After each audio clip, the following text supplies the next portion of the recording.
At tonight's meeting, Council heard a presentation about improving the community's poor internet service. A 12-week feasibility study for a possible fiber-to-the-home upgrade was proposed. Council also approved installing an all-way stop at Winnipeg and Scotia, a $1,500 grant for the 2025 Christmas hamper, and a new portable PA system for the arena. They also decided on not moving forward with a business licensing bylaw and reviewed water and sewer budget estimates. Here's the agenda.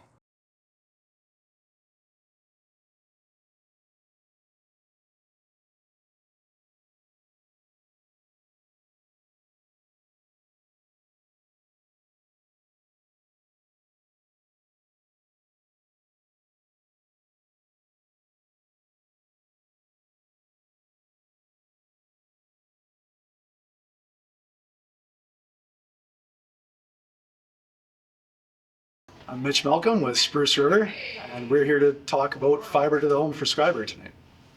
Welcome to our Council and Committee of the Whole meeting for November 25th, 2025.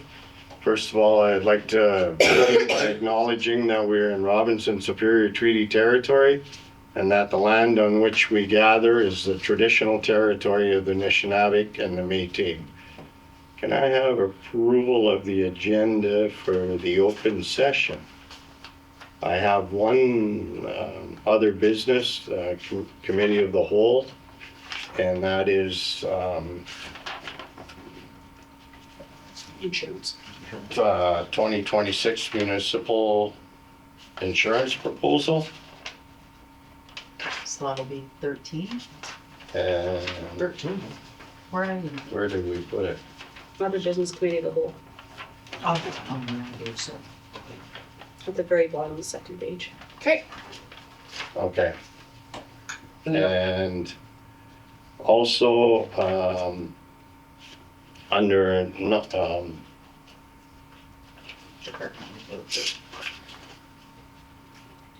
Committee of the Whole, number 12, you say? Department reports. Yeah.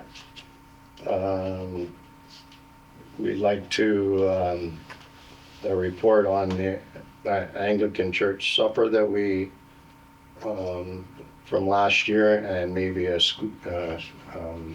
donation to the schools, but we'll have that talk at that point in time. Anything else? Nothing else? Does anybody have any disclosures of interest for the open session? Okay, well, hearing none, we do have a delegation tonight, and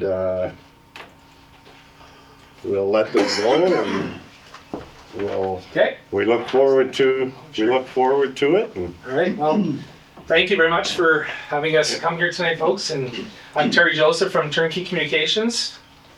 So Jamie reached out to us, I think via our info line maybe, or our website or something several months ago to talk about challenges with the community's incumbent internet providers and what they provide the service for, what you get kind of idea, right? And that they were, you guys, that many communities are in the same challenges, but you guys are looking for a solution that might be feasible. Coincidentally, obviously, that's what we do, build fiber to the home. And recently, there three companies have come together to build a consortium to help small communities throughout Northwestern Ontario to build fiber to the home. Mitchell's company is a consulting company that does feasibility studies. He does application for funding, engineering design. We do engineering design as well, and procurement of materials and build physical fiber to the home. And our third party, unfortunately, he can't be here tonight, he's from Toronto, is another company called Clear Cable, which is a Rogers company that basically specializes in internet providing internet for small communities. So we put together a proposal based on the fact that your group would be open to any solution or any potential solution, whether it's becoming your own ISP, which is very common nowadays for small municipalities. Duberville has gone that way with a partner. Many First Nation communities are becoming their own internet service providers and just tired of waiting for the bigger companies to help them, and so they've gone the other route. And so we put this proposal together, and I'll get Mitchell maybe to run through some of the things. But this intention is to do a feasibility study, whether is it logical for you folks to go down the road of becoming your own ISP?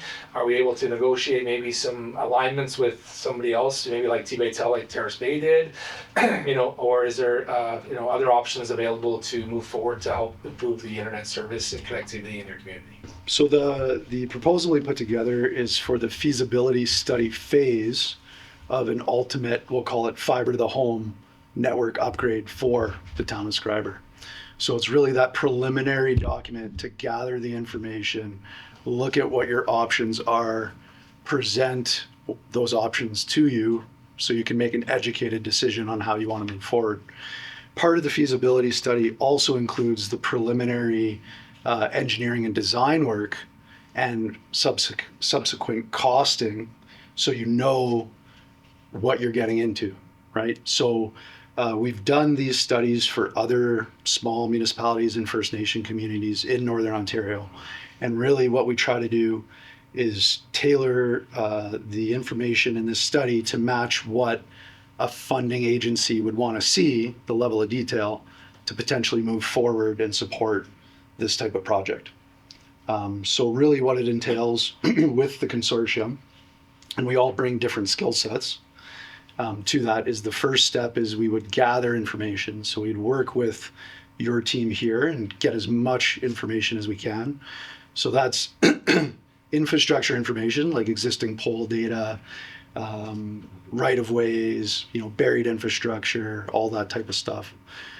We'd also gather information on your existing services, your existing providers, backbone options for the town, the kind of fiber backbone route to Toronto, essentially. And then we start to put together the plan. So it will actually come in and do preliminary engineering, give you different build options and different cost scenarios on what the capital costs are to actually build out this network. And then in parallel to that, we're actually looking at the operational side, which Terry was alluding to. What are the options for your town to actually operate this fiber to the home network? And again, that could be a partnership with Tbaytel. So, maybe you work directly with Tbaytel, you figure out how to fund the capital side of it, whether that's self-funded, financed, or through funding opportunities that may exist. And then at the end of it, maybe it's handed over to a company like Tbaytel to run it. Another option we'd look at is creating your own ISP. So, maybe the town is interested in creating a new business where you're your own internet service provider. And that's a much different avenue. You got to get registered with the CRTC. There's a bunch of operational pieces that go with that. But the feasibility study is really tailored to outline all of those options and to give you the tools you need to make an informed decision moving forward on how you want to address your connectivity challenges. And it should allude to like Tbaytel, that's obviously common. There's many other providers that are operating in these areas now that we're building fiber to the home for in other communities. So Tbaytel is not the only option, but he's just using that as an example because there might be multiple different options to go with a partner, or like Mitch said, on your own. And it's not, the way that we built the consortium is that hopefully we can take it from the beginning right to having internet hooked up, where we're building it through so they make it easy for your community to do that, because the hardest part is navigating feasibility, funding, construction, and how do we maintain it after, and how do we bill our customers, and how do we make sure it works, and all those kind of things. So the way we've structured this here is that is 100% under one umbrella now, and we found the consortium has only been official for about a month and a half, and we already have about 10, 12 communities already in the pipeline that want to learn, what we're doing feasibility studies for, and we're trying to figure that out for them. And that's been the biggest challenge, whether it's a municipality like yourselves or First Nation community. How do we do this? How do we even start the application process? How do we find funding? How do we build a fiber loan? That is just not common, the things that you've done for 50 years, like, build streets and sewers and everything else is easy for the community because that's the normal place, but this is something that's new, right? So. And I will add to that too, part of our work in the feasibility study is also to help you identify potential funding avenues to support the capital side of this project. And that's the work that we do on a regular basis. And we have been successful getting funding through the federal government and the provincial government. There's a number of programs that would be potentially available to support a build like this. On the federal level, it's through ISED typically, or CRTC. There's probably two legitimate avenues or potential avenues there. And then on the provincial side, under the broadband funding piece, it's typically Ministry of Infrastructure, which now is kind of rebranded under Ministry of Energy and Mines. But then there's also potential opportunities through groups like FedNor or NOHFC. And things like that. So, part of the things that we'll try to do in this study is also help identify those pathways. And ideally, the goal here is, we'd love to do this study for you, but we'd actually really love to help you build this network and turn it into an operational piece, really. That's our goal. Our goal isn't to just come here and give you a couple pieces of paper and say, yeah, we're done. Go have a nice day. We'd like to help, ideally, see this through to an actual, a finished product where the people that live here actually have access to good communications, reliable communications, also for the town and economic development, retaining people, attracting people. It's such a critical piece of infrastructure these days, is actually, good connectivity and scalable connectivity, right? That is going to last for generations, not just 10 years and then you're left in the same boat and you're looking for another solution. So I think, we'd love to get any questions you guys have, but I mean, the two options or the different options that might be available for this, I mean, you got to look at it from a, if you want to get into business doing this for yourselves, it comes with a lot of things like where you can cut costs because you probably pay internet services to the different companies that provide here at multiple locations. It costs probably $50,000 to $100,000 a year for services and those kind of things.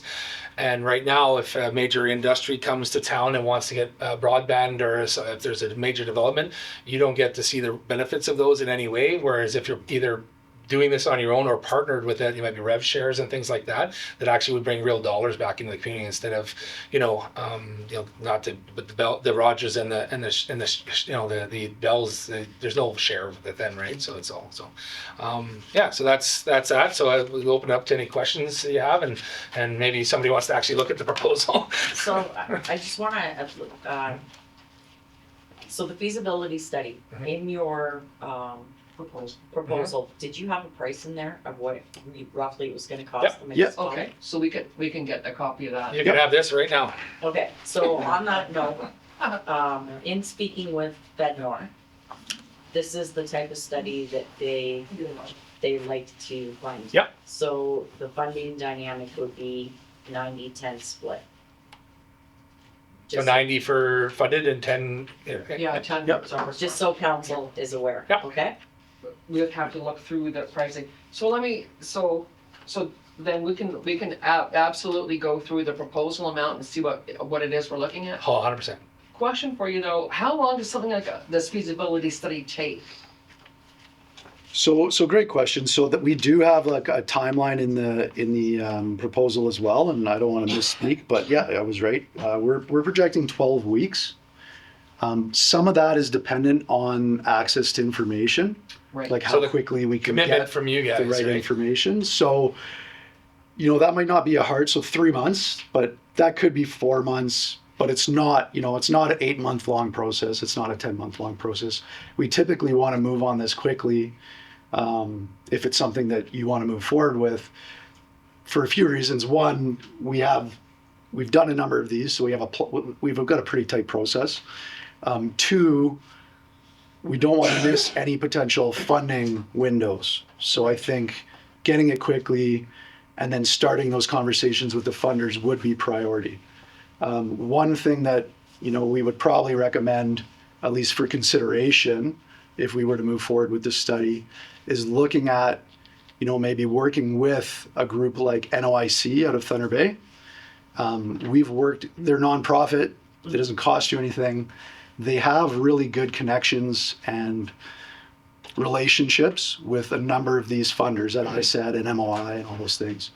And I've worked with them on other funded projects that have been successful. And I feel like they could be a really good ally for a project like this. So, that would be another piece. As we move forward with the actual technical study, we'd want to also work with you to connect those relationships and access to the right people in the funding programs so that you could start those conversations almost right away.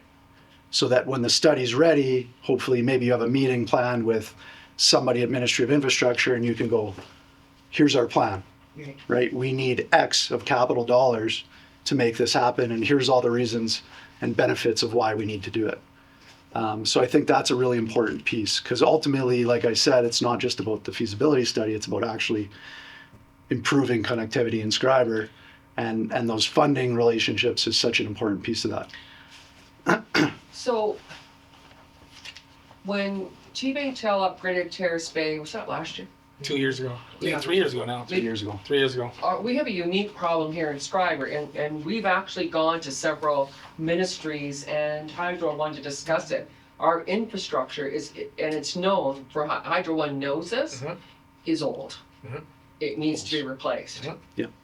So I'm gonna guess that's going to impact the capital cost of any project if we have to replace all the poles. Yeah, significantly. Okay. Yeah. So typically, but when we look at it, there's aerial build options, which is where you're attaching to hydro poles and you need to make ready work on the hydro poles, which can be very expensive. Yeah. And also very time consuming. There's also buried options, right? So typically what we like to do, even at the feasibility study phase, even though we're not doing detailed pole engineering, we'll do visual inspections of the poles. So part of the feasibility study would include site visits, where we would actually drive around with our pole engineers. And it's not perfect because we're not modeling the poles and we're not collecting the data we need to do that. But we can get a decent idea just by looking at age, class, height, clearances, condition of poles. We can get kind of an idea of what those costs would be. But I will say, with other projects, as long as we have as accurate as we can, budget at the feasibility stage, even if it includes a lot of hydro make ready work, it doesn't necessarily scare the funders away. But it's just about, you have to have that number as accurate as you can. On the front side. On the front side of the budget, because you can't go back and ask for more money later. That's the hard We piece. messed up. And the key to that is, so when you talk about bringing this to other funders in the past, you would have brought that as a thought, right? Like when I say a thought, you would say, hey, do you think we could do this? And they'd be like, well, bring us a plan, bring us a feasibility study, bring us a plan to move forward, because funders don't like to just like hear you talk. They want to see numbers. They want to see concrete stuff, right? And that's where most of these communities have failed in the past, is they don't know how to navigate through this part to get a foundation that makes sense to give to the funders. Go, listen, we got our stuff in a row here. We know what we're talking about. We spent the time and effort to give you the information we need. We know we need hybrid make readies. We know it's going to cost $1 million. We know that it's going to cost this to build it, and we can do it because we have the information. And that's what the funders like to see, right? So yeah, and there's some strategies that we work on when we're doing our preliminary engineering and costing. One strategy that sometimes we'll take if the pole lines are actually in poor condition is we'll look at what a buried option would cost, which is typically quite a bit more.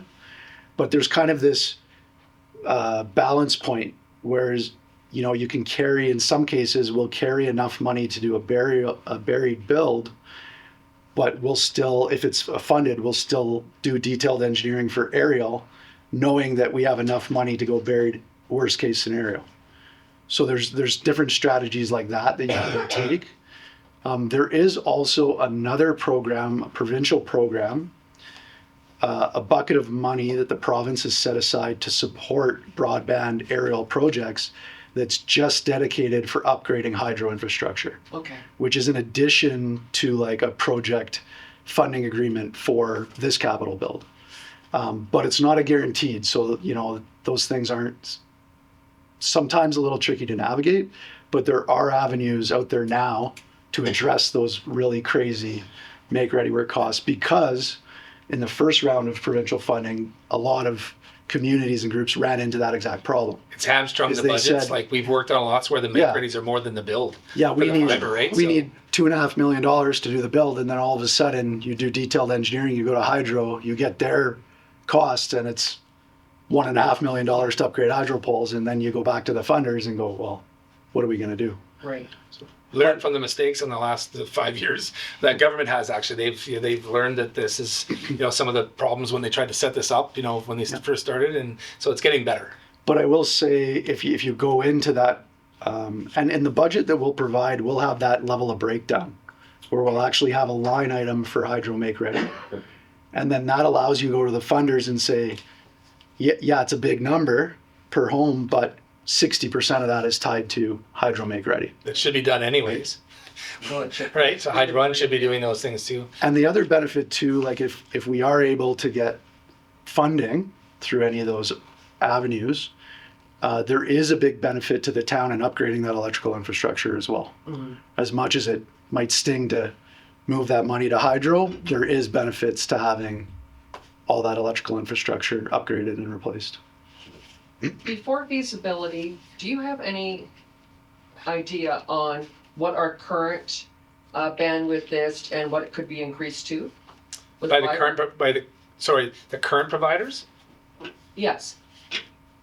So Bell is DSL only, I believe here, is it right? So the really only player that's any significant would be Rogers, We right? have Bell and Shaw Cable. Well, Rogers now, Rogers, but yeah. So Rogers would be the only one that's got any sort of DOCSIS bandwidth, right? DOCSIS required. And they would probably be like 100 down, or No, they can go up to, yeah, I don't know if they can hear.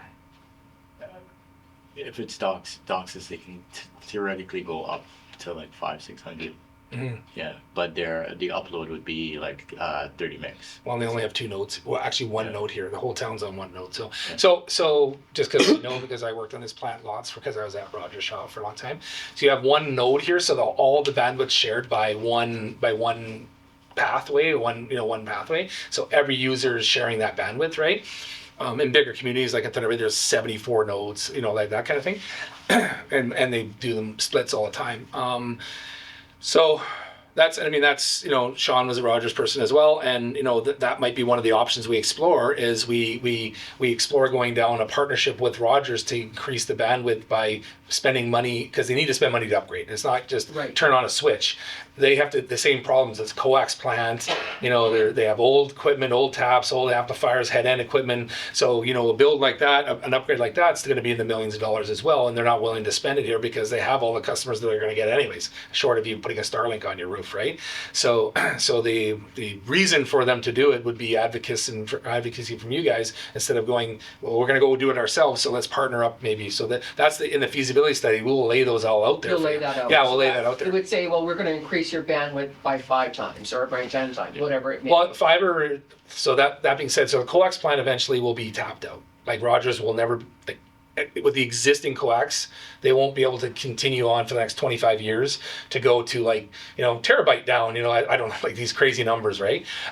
Where fiber can, like it's just the equipment, because the infrastructure for fiber is unlimited for bandwidth, right? There's no, you know what I mean? So you can run the whole country on fiber, right? Like the need but it's equipment that's installed to make it work. Yeah. And that's the limitation. But coax plants have a limitation just on the technology alone, right? So eventually they'll have to either upgrade it or they'll cease to exist, depending on if it's viable. For example, Red Lake, Rogers Shaw pulled out of the there's an island there that had like 84 homes on it. Yeah. They stopped providing service. Sorry guys, we're out, right? Because it just didn't make sense for them to spend money. And they're not obligated to, I don't believe, are they? Obligated to? So keep the service Yeah. going. So That almost sounds like what's going on at Walters Lake. it could be You like don't put a Starlink in your Starlink on You got a Starlink, yeah. Yeah. Jake, you have Starlink? And I think the biggest, I mean, so you saw that, Ford canceled the whole, Starlink thing.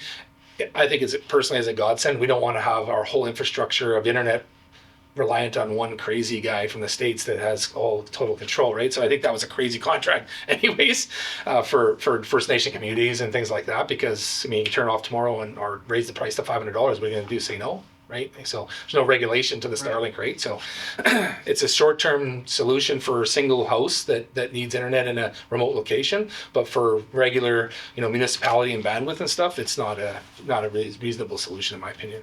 But you also raise a good point on really looking at the existing services that are provided and looking at what those bandwidths are, because that's a really important piece in the discussion with the funders as well.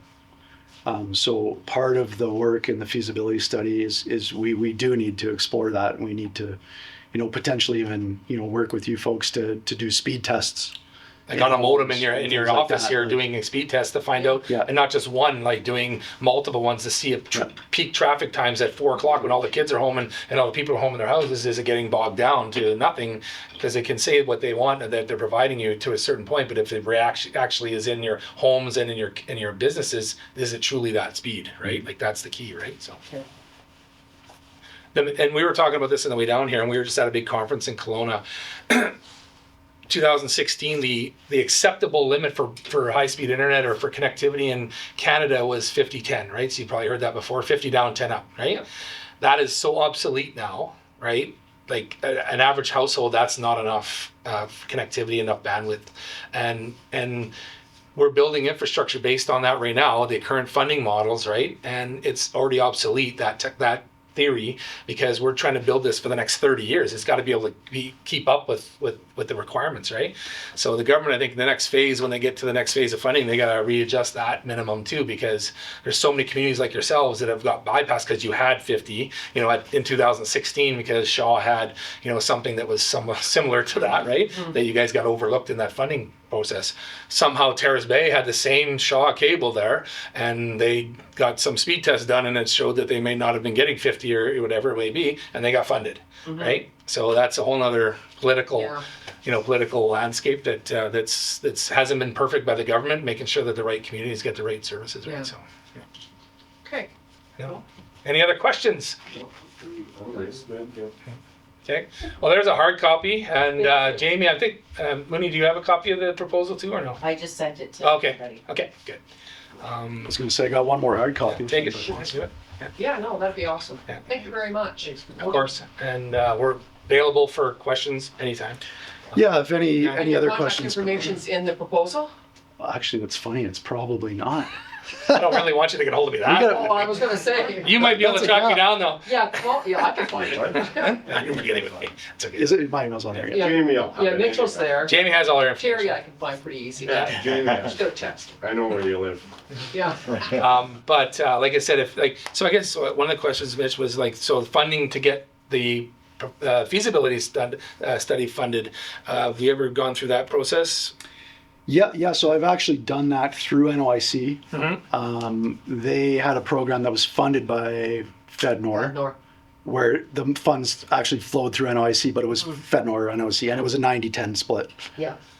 So that. I guess we could help if need be with some educational stuff to Oh. help fill it. So because you want to get that funded too, why would you want to pay for it yourself, right? Well, Why do you yeah, not- I think that we would be looking at funding the feasibility study, but you're quite right, FedNor is big with innovation. Yep. Stuff like this is in their wheelhouse. For sure. Whether they use NOIC or they just use their own money, Yep. I think that's certainly the way to go. I wouldn't close the door, I see he's online, he's muted, but I'm sure that James felt, if he felt like he needed a hand, he would certainly reach out to Yeah, you guys for to sure. say, hey, can you give me a hand filling? Well, this just out? some of the technical stuff that may not have the answers for, we'd be more than willing to help out with that, on to get that to the next phase, right? Yep. Yeah. Well, thank you for that. Awesome. Sure. That's awesome. Okay. Hey. Okay, thank you. Thanks for your time, everybody. We're gonna get out of here for the snowflies. Yeah. All right. Yeah. Thanks very much.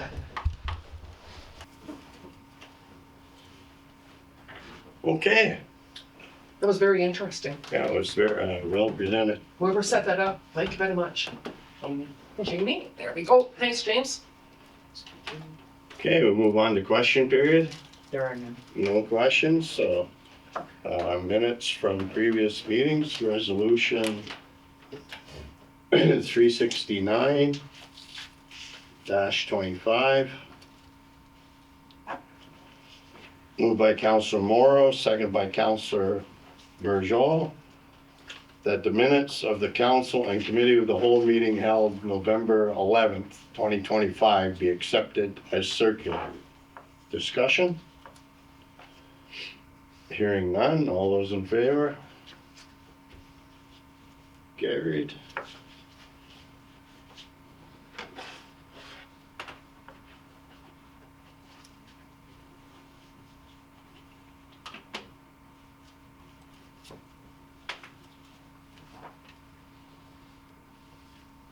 Business arising from the minutes, committee of the whole recommendations.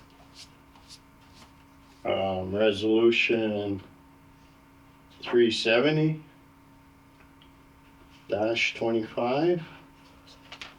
Moved by Councilor Bryson, second by Councilor Morrow, that whereas the intersection of Winnipeg Street and Scotia Street is currently under a two-way stop control, and whereas the Director of Operation has conducted a review and provided a report dated November 11, 2025, recommending all-way, three-way stop control to enhance public safety. Now therefore, the Council and Corporation of Township Schreiber hereby approves the implementation of an all-way, three-way stop control at the intersection of Winnipeg and Scotia and the removal of flash and beacon assembly. Directs the Director of Operation to coordinate the installation of the required regulatory signs and paving markings, and directs the Director of Operations to provide notice to local law enforcement, Ontario Provincial Police, for enforcement purposes. All those in favor? Carried. Where am I reading? Gotta wait for it for a bit. Just not maybe it'll be too hot. Nice warm sweater.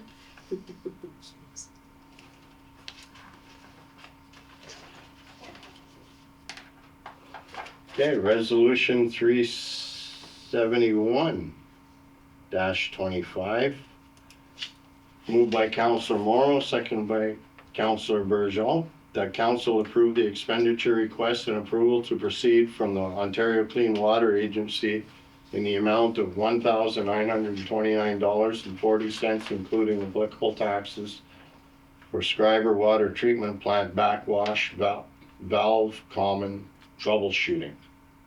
Discussion? Hearing none, all those in favor?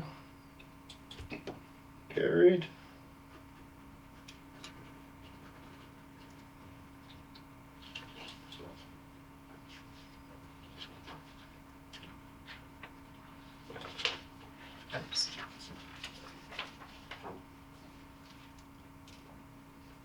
Resolution 372-25.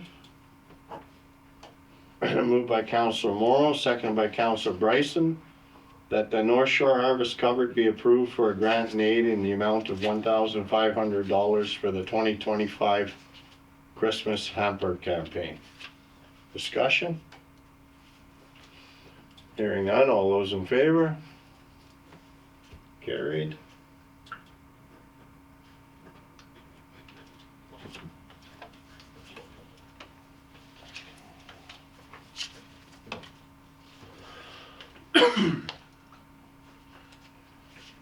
Accounts for payment, resolution 373-25. Moved by Councilor Burgeon, seconded by Councilor Morrow, that council approve the attendance of Kay Mullins at the Police Service Board meeting held November 12th and 13th, 2025 in Thunder Bay, and that expenses be paid as per township policy. Discussion? All those in favor? Carried.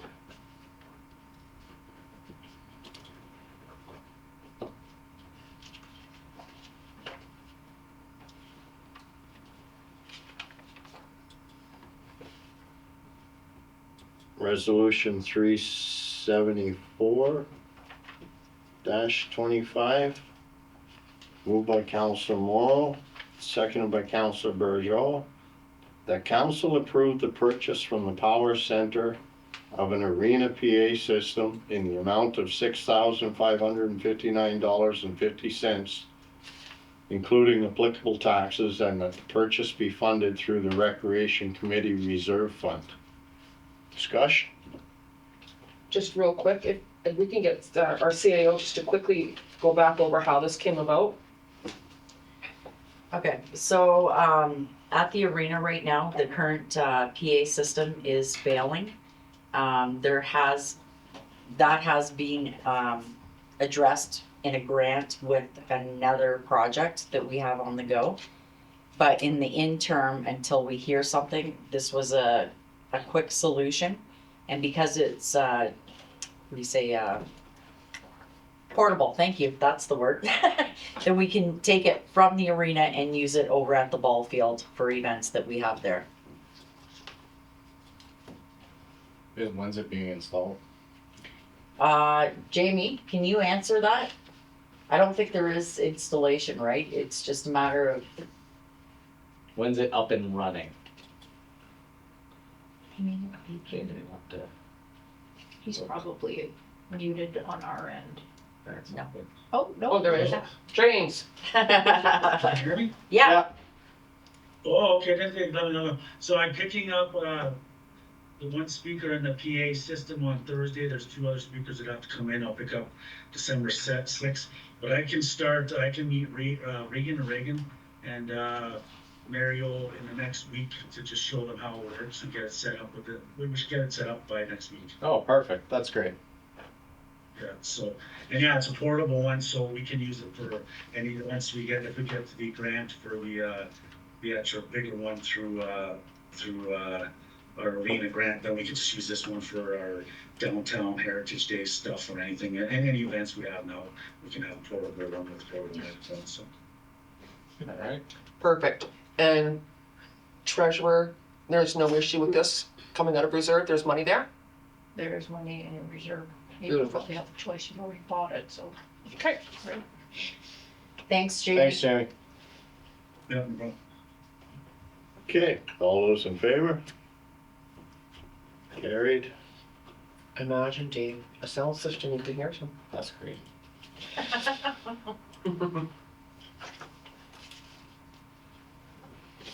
Okay, we'll move on to Committee of the Whole reports.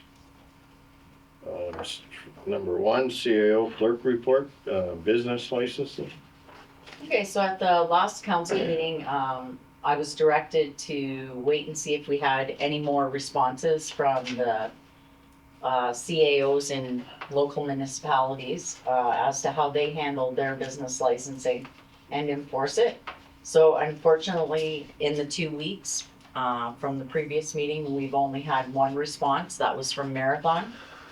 I have attached what Daryl has sent me. It's really in-depth compared to what it is we're looking at. But it would still be my recommendation that we do not have a business license bylaw or try to enforce it. Clearly, if I could just ask a quick question. Sure. To clarify, no home-based business license fees, no brick and mortar license fees. Correct. But home-based businesses should still come here to pay a home-based business thing. But that's the thing. But do we not do that? We have that, but not everybody's doing it. I know, but we could still encourage them to do that, correct? If we decide that we're going to go ahead with business licensing, then you could, I guess that's the next question. Are you happy with status quo, the way things Yeah, are that's what I mean. You just keep it status quo and you put out a thing saying, if you're out on a home business, make sure you come get your license. And if we get something, we get something. No, we don't. I don't know. What do you do? I agree with you. You can't force it, but it doesn't mean you can't encourage them to try to do the right thing. Does that make sense? Well, I think to get them to try and do it, you gotta give them some incentive too. Whether that be through advertising Yeah. or promotion of some sort or whatever. Do we wanna do that? Do we wanna get into that? Or,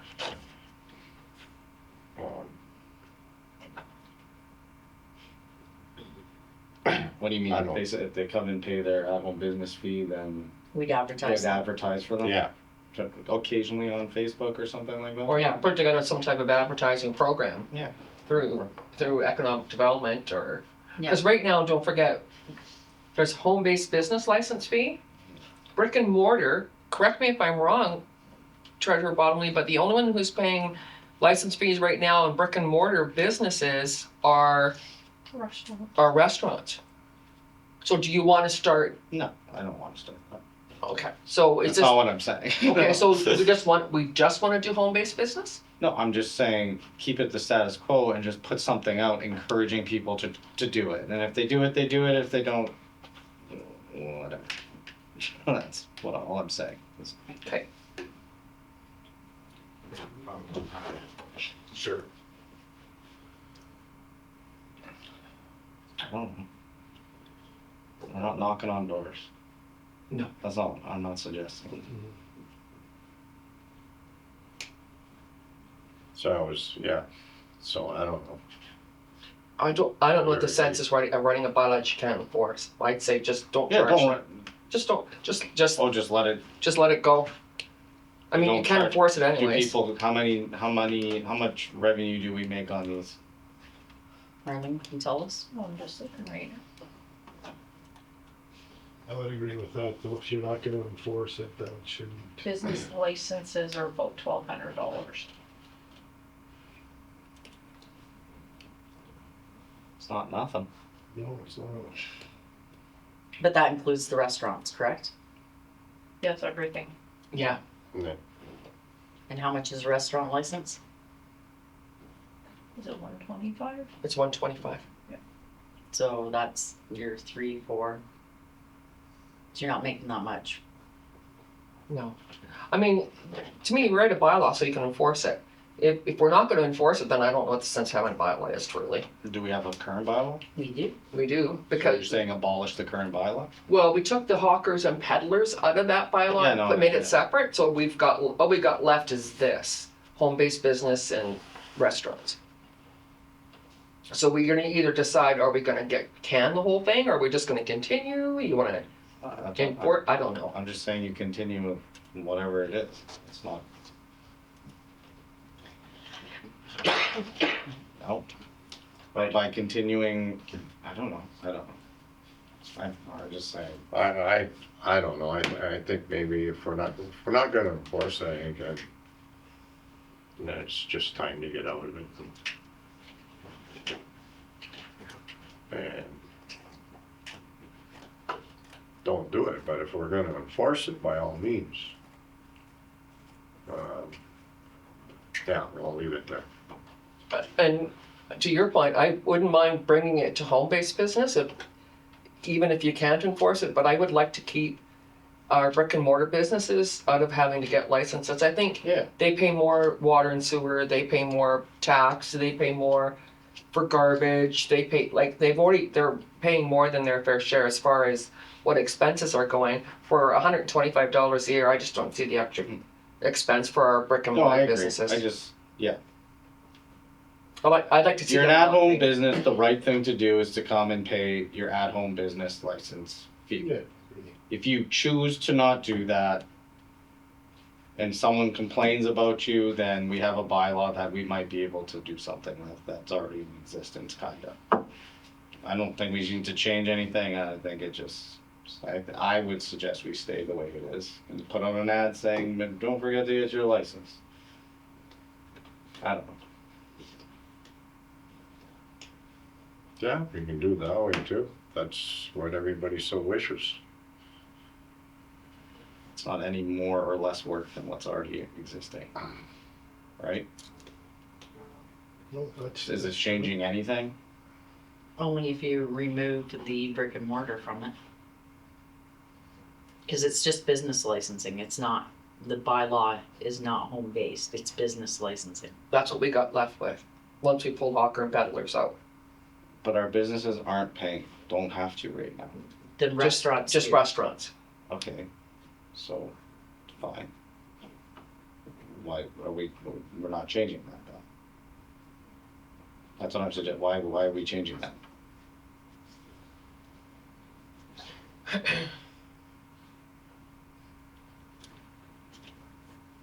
Well, I thought we wouldn't be changing. Yeah, that's what I mean. So you still wanna charge restaurants but no other businesses?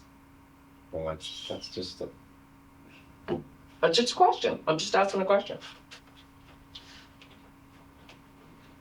yes, Yes, you wanna charge restaurants but not other businesses. that's just, it's been like that, then, I don't know.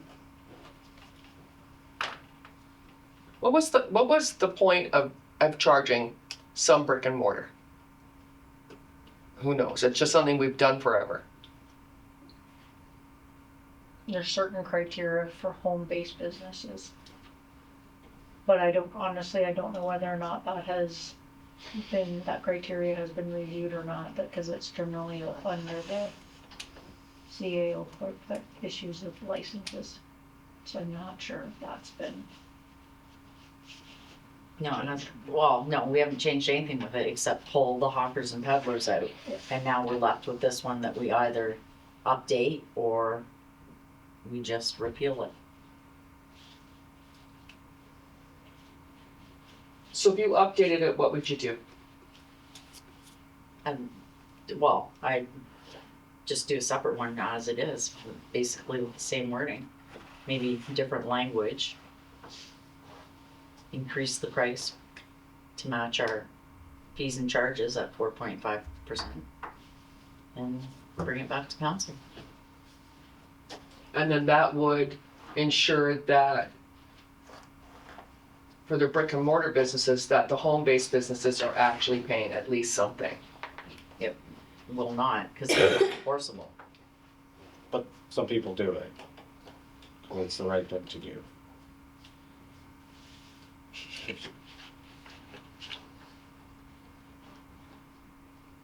Okay, Why was the hawkers and peddlers pulled out of it in the first place?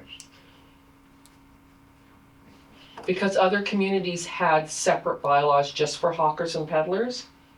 And we wanted, see, here's the economically thinking, a home-based business, right? So if I'm running a business out of my home, I live in this community, I spend my money in this community. If I'm making money in this community, it's probably staying in this community. Mhm. Hawkers and peddlers are usually coming from other outside sources, come in, collect money for services, and then leave, and none of the money stays here. So the Economic Development Committee looked at, shouldn't we be charging hawkers and peddlers something so that when they come into town, they'll pay a fee, and that will ensure to both home-based businesses, but more so brick and mortar businesses, that people aren't just gonna be able to come into our town and sell their wares and not have to have any expense. Cause brick and mortar, of course, pay bigger water sewer, bigger tax, bigger insurance, bigger everything. So that's why hawkers and peddlers were pulled out, because when we did the research, every other community had a separate hawkers and peddlers bylaw. So we got that bylaw written and passed the mayor and council, and it left the shell of what was originally that original bylaw where everybody was lumped in one thing. Does that make sense? Did I answer your question? I'd be okay leaving home-based businesses to need to get encouraged to get licenses. I'd like to see no brick and mortars get charged. Okay, sure. I just I'm okay with that. I don't know how you guys feel. I don't really see any benefit in keeping it. I don't see any benefit in anybody spending time rewriting it. I'm good with whatever. So you'd like to just say, just let it go? Well, it's, from what I'm hearing, there's not a whole lot of, I mean, I agree with Dave if people are gonna come, but I don't know, I think it's a waste of time to rewrite the bylaw at this point, in my opinion on it. Like even marathons, like if you look at what Daryl had sent, It's a dilly. well, that, yeah, but they do have a section about enforcement. But you'll notice there's a set fine schedule because it's not enforceable. So any set fines that you were to have to be approved by the Attorney General. There are none attached because it's not enforceable. It isn't enforceable. So it's there as a scare tactic, right? Or as an encouragement. Okay, an encouragement. That's a nicer word. It's an encouragement. So like Dave says, to do the right thing. Yeah. But you're gonna say take the license away from the restaurants. Yeah, I would rather, because my question is, why are they only the only brick and mortar that are paying a license fee? Why isn't every other business in town? Well, and that was the deputation that we had was, it should be every business in town. Right. I'm not saying I agree, No, I'm not no, saying I no, agree but with that. but you're quite right. That was the deputation, that they would want to see a business license fee for every business.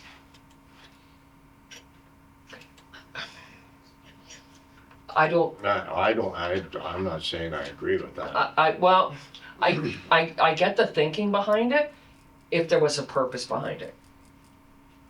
But I'm just saying, given the climate, given what's going on, given how they pay so much more fees than anybody else, I just don't know why at this point we need to slap them with another $125, $100, whatever it is going to be annually a year just to have a brick and mortar here. Because we certainly aren't going to go back to all our brick and mortar and say, hey, where's your GST number? Mm-hmm. Hey, are you submitting WSIB? Hey, are you doing all the things you're supposed to be doing? Do you have No. your fire stuff set up? We're not going to, because we don't have the manpower to do it. Okay, so take the existing one, delete restaurants out of it and keep that home one, whatever it is. Right? Yeah. Sure. Yeah. Now you don't have to So and encourage at-home businesses to come get a license.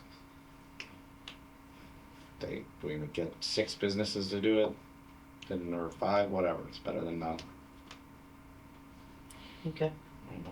I just make one, so from a collection standpoint, just so everybody's aware that the levying of the business licenses, regardless of whether it's brick and mortar, restaurant, or home-based, gets done through miscellaneous accounts receivable. If it is not collected within the period of time, it gets moved to the taxes, just so everybody's aware, that's how it gets collected.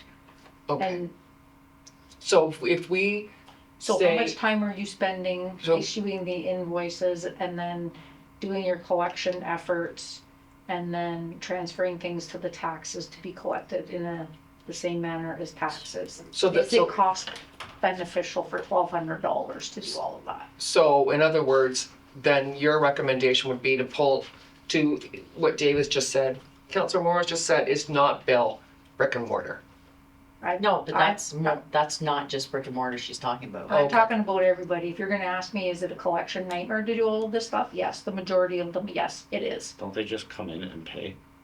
One would hope. No, like, But no, isn't it a so yearly no, thing? it is called, hey, are you gonna pay your bill?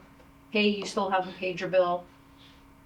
Not for so, every single one, but like if so an you're, at-home business doesn't have to come here every year and say, here's your $125. no, we bill them. But what if they don't exist anymore? they have to write a letter and they write the letter to the CAO clerk and say, I have ceased my business. I didn't know it worked that way. Yes. That's stupid then. Yeah. Even though you can find it still I on thought the they internet and physically advertised. Came and just paid every They do year not- to have a thing. No. Oh, I didn't know that was that much behind the scenes work. That's annoying. So now what do we think? And get rid of it.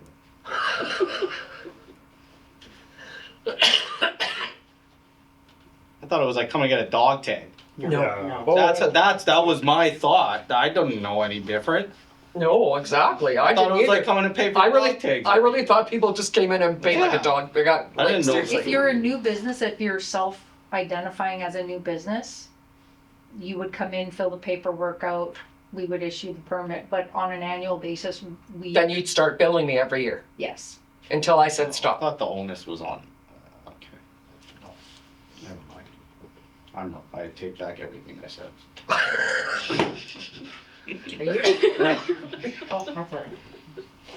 So you want it now? I'm gonna go on the table and make a call what you wanna do.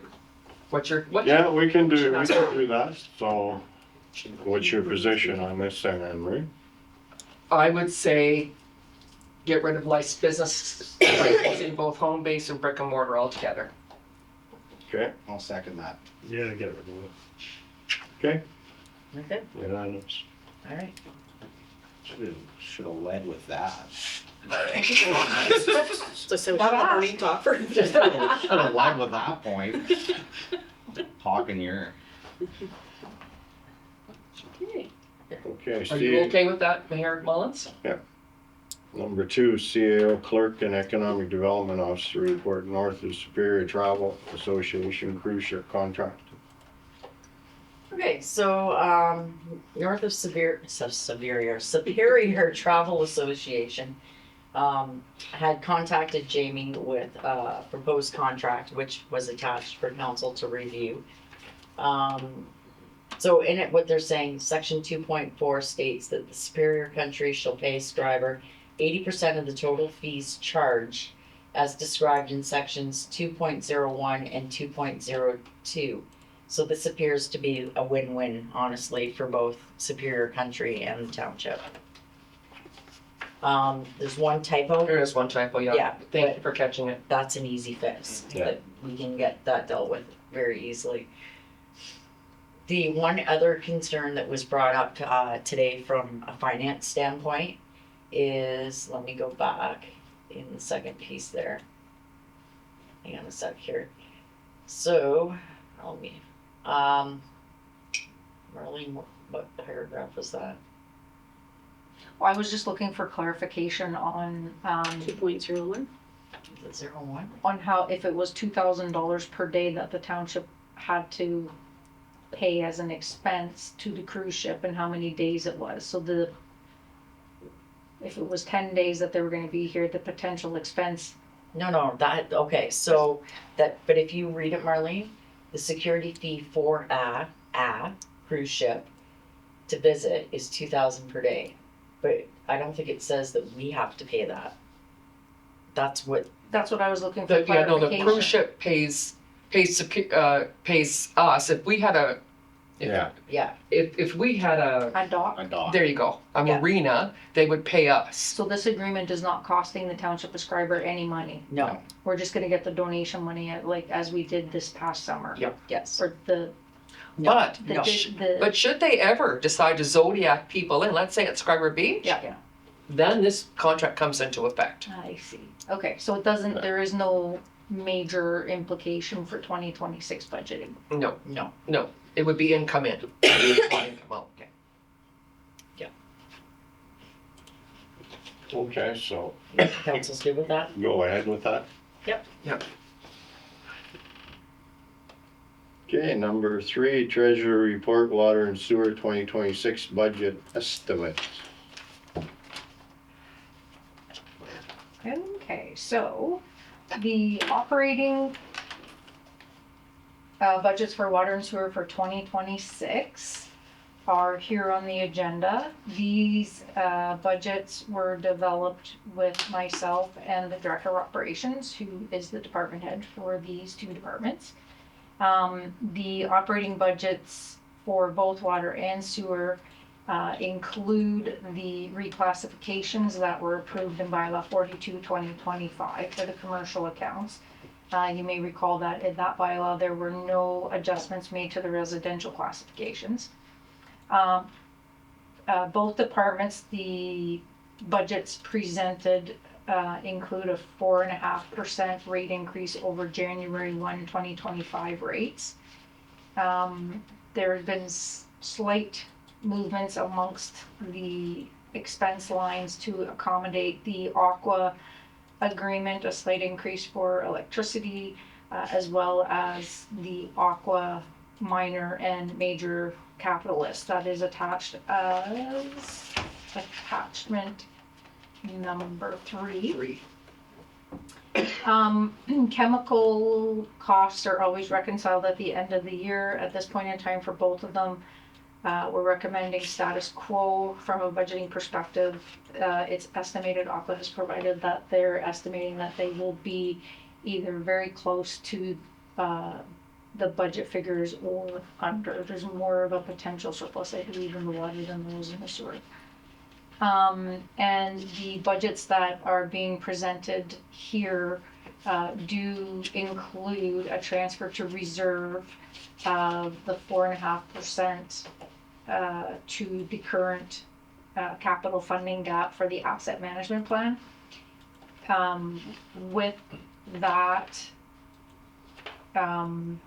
contribution to reserve in year, it's a total combined investment of just over 115,000, and even at that it still leaves a combined funding deficit of over 1.2 million. So Right. you're still not putting anywhere near what you're supposed to be in your reserve for future. The But we are putting the minimum of 4.5. That's right. You are Okay, following thank your current asset management Okay. plan. You're correct. In both departments, each of the departments, because you budget them separately. The financial impact based on the budgets that are being presented show that the total annual increase of the combined services would be just under $75 over the January 1, 2025 rates. And I just want to reiterate that this comparison is based on your residential rate, right? So if it's commercial and you've had a reclassification, you may have a different sort of readjustments, kind of like taxation where you reclass and readjust. This total annual increase equates to $6.22 a month, roughly, For both, Marlene? for your residential. But But for that's both combined water and and sewer? That's right. So in other words, for people who are like me, who pay every 3 months, I'm going to be paying $18.66 more. That's correct. Okay. The other attachment included in the report is the 2026 Aqua capital list that there's that. So if Yeah. council wanted to take a look at that, the majority of what's on there for minor and major maintenance and capital is in the operating budget. There is a slight amount that's included for capital. So part of the request tonight is to approve that list as presented. And attachment number 4 is the draft bylaw prepared as presented. I just want to point out that there are a couple changes and they're highlighted in yellow. So we're recommending a increase to the bulk water charge to $2.50 per liter. Minimum charge is $550. And the other highlighted are to reflect the increases in wages and benefits that pertain to how you calculate the labor charges, going with market rate for equipment charges. One change to point out on Schedule B that's being recommended is the current bylaw is for a water turn off for repairs. The customer can pay only the turn off fee if their repair is done within a 1-week period. The suggestion is to change that from a 1-week period to a 24-hour duration. So if it was a repair that lasted more than 24 hours, they would have to pay for the turn on fee. And that goes on for the vacant, that is the same for the vacant water turn off for repairs and the water turn on off for vacant units. The only difference is the turn on off for vacant units is an off and an on. Right. So it's anything over 24 hours for that one, sorry. And if there was anything else that our director of operations wanted to add, well, we could take it there. I think you covered it.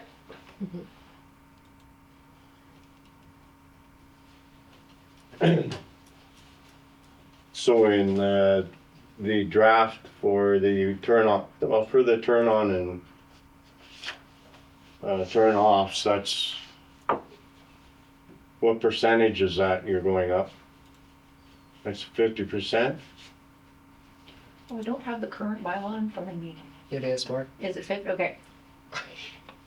But I would say that it is, so it would be, it's equivalent to what you're charging for your labor during regular working hours for a lateral repair. Right? It's a per hour. But in 2020. I'm not against putting it up, but I'm against 50%. Like, I'm probably more to the 10-15%. I'm not, I mean, yeah, no, I'm not again, I'm not for the 50%, that's for sure. I have to agree with the mayor. On all of it? On just Schedule B, Yep. on all of them, yeah, I think the raise is too much. I do. Well, the labor cost for your lateral, that per hour is covering your wages and benefits with a minor actual cost that you're having revenues. Like that you're making revenue as opposed to just covering your cost. So, okay, so in 2025, the labor for lateral repairs during regular working hours was $100 an hour. Yeah. And this year, in 2026, you want to raise it to $150 an hour. I think it's too much. I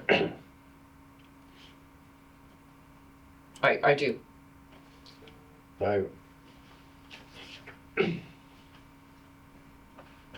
These are all up.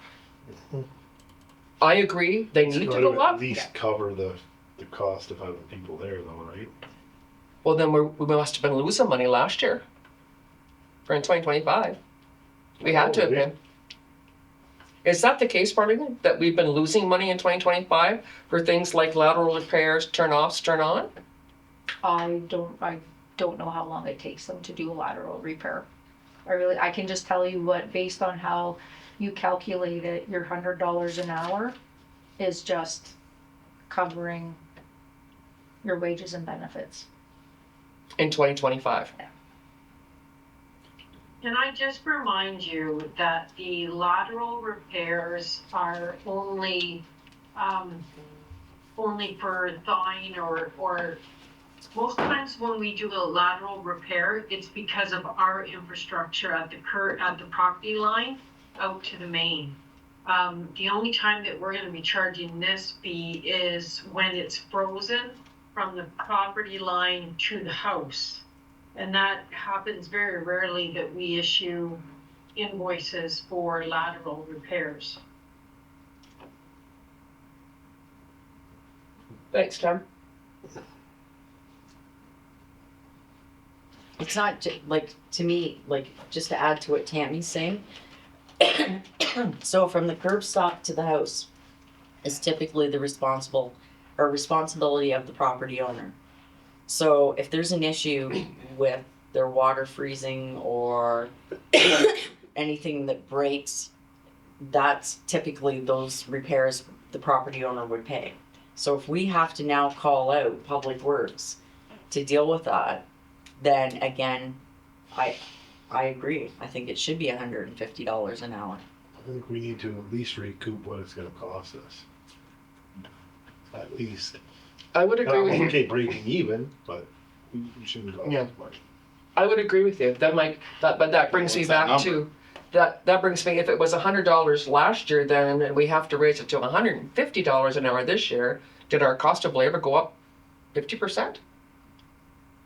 Wow.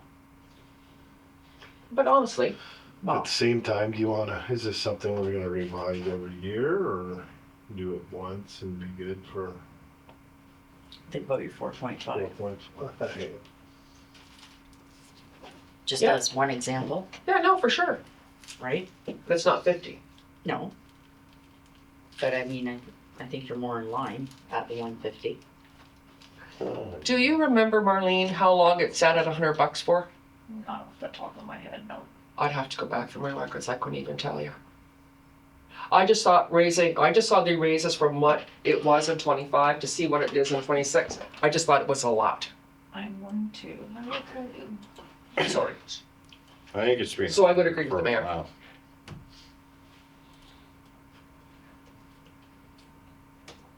But I'd be interested to hear what the rest of you think. I think whatever a 1 hour Good call break in even. should be, it's what it should cost, break even. Exactly, I agree with Benji. Okay. I think the $100 is, I think that is your break-even point. And right now I was looking for a copy of the collective bargaining unit agreement, but I can't find it right now. It's right here. Oh, we'll pull up your hourly rate. The other thing that I might want to remind you about is in other communities, when I did the research on this, there's the labor charge, and then they charge for the town truck that goes to the site to work. That's not including any heavy equipment that might be included. And so that's why, and we rent our heavy equipment, so that's why there's a charge for that, because that's exactly what we pay contractors for the heavy equipment if we needed to excavate. But I mean, the normal procedure for other municipalities is to charge labor, charge truck charge, tool charge. They usually have it all broke down. We're just kind of wrapping it up into one labor charge. And that's a lot less than if we were to break it out and charge what we needed to charge for all of the equipment that we use to go to somebody's house. But Tammy, if you take a look at Schedule B under lateral repairs, there's a rate for during hours, a rate for outside of hours. There's also an additional charge for equipment, and then an actual build rate for rental equipment. We're charging 30% overhead of that, and then a materials cost of actual plus 30% for that as well. So those costs, That's right. it looks to me like are all in addition to the labor. Your $100 Yes, an hour because- does cover your wages and benefits for 2 employees, as it says. If there's an additional staff, it says if there's additional staff that are required, then you pay the 50% of the actual per hour rate. So the $100 covers your 2 people. You're not making any, you're basically not setting a fee, then you're not collecting a fee portion. You're just covering your costs at that Right. point. And so, And for outside, outside of regular hours, you need to account for time and a half, right, right? And the minimum call out. Yeah. right. And we absolutely have to send 2 employees to a resident. Oh, absolutely. So, but if I'm reading this right, so you do, let me just clarify, you are charging for labor, you're charging additional for equipment and additional for materials, yes? We are charging, so if we needed the loader or the Magicus that would thaw out the line, that's $125 per hour. Okay. Township equipment. Okay, Well, that's what we're If we need to proposing. excavate, So then it's we in would there have now. to charge what we're Right now paying it's for the not. excavator.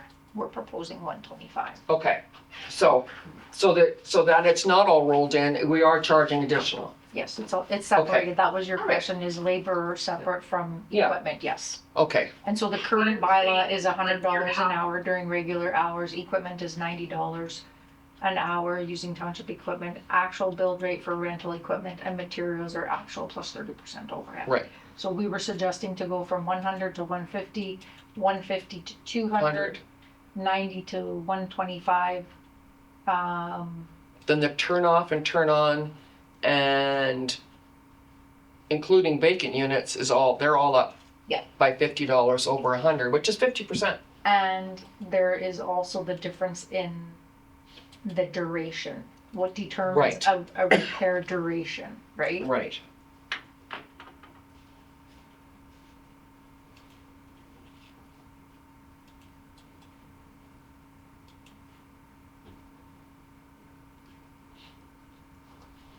Well, even at your water turn-ons and water turn-offs, like leave the labor cost at your 150, like you say. But the turn-ons and the turn-offs, that's too big of a jump. That's you're down on your luck as it is, and then to that's just too big of a cost from 100 to 150.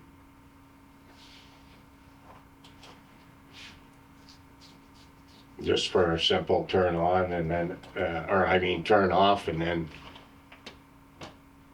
you gotta turn around and take shit 2 days or something to fix it, and then you gotta pay another 150, you gotta turn back on. It's $300, man.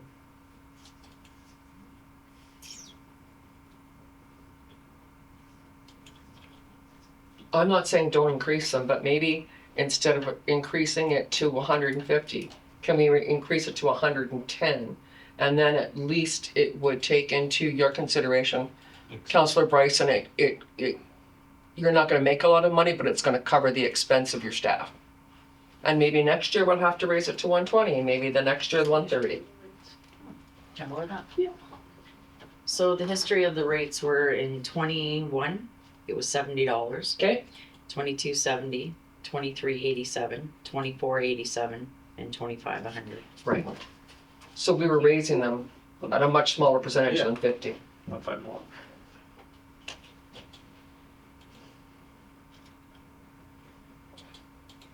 I like the number you said. 110? Yeah. Mayor Mullins, what number do you have? Well, a smaller number, that's for sure. Do you have a number you want to suggest? The CAO just gave you the run of the deal. Yeah. Well, I'm like not a 50%. I'm okay with a 10-15% raise, but not 50. $10. So do you want to raise it from 100 to 110 or 115? One of them too, I'd be okay with. 110 sounds good. Like it. 110? Yeah. 110. 110. Okay, that's for the water turn on for repairs is 110? Is that what you guys are talking about? I just Water wanted to be turn clear. off for repairs, water turn on, off for repairs, including vacant, and water turn on for delinquent accounts. The bottom 30. At the bottom, that Okay. one too. Okay. And then, are you wanting to change from the 1 week to the 24 hours, or do you want to keep it at the 1 week for the repairs? 1 week is long, but 24 is not much. It's not. I would think look at 48 hours. That's just say 48. 48. I would agree. Okay, and then for the lateral repairs, I don't know whether you. Lateral repairs, do you want to leave it at 115, 200, or you want to bring those back down by 10% as well?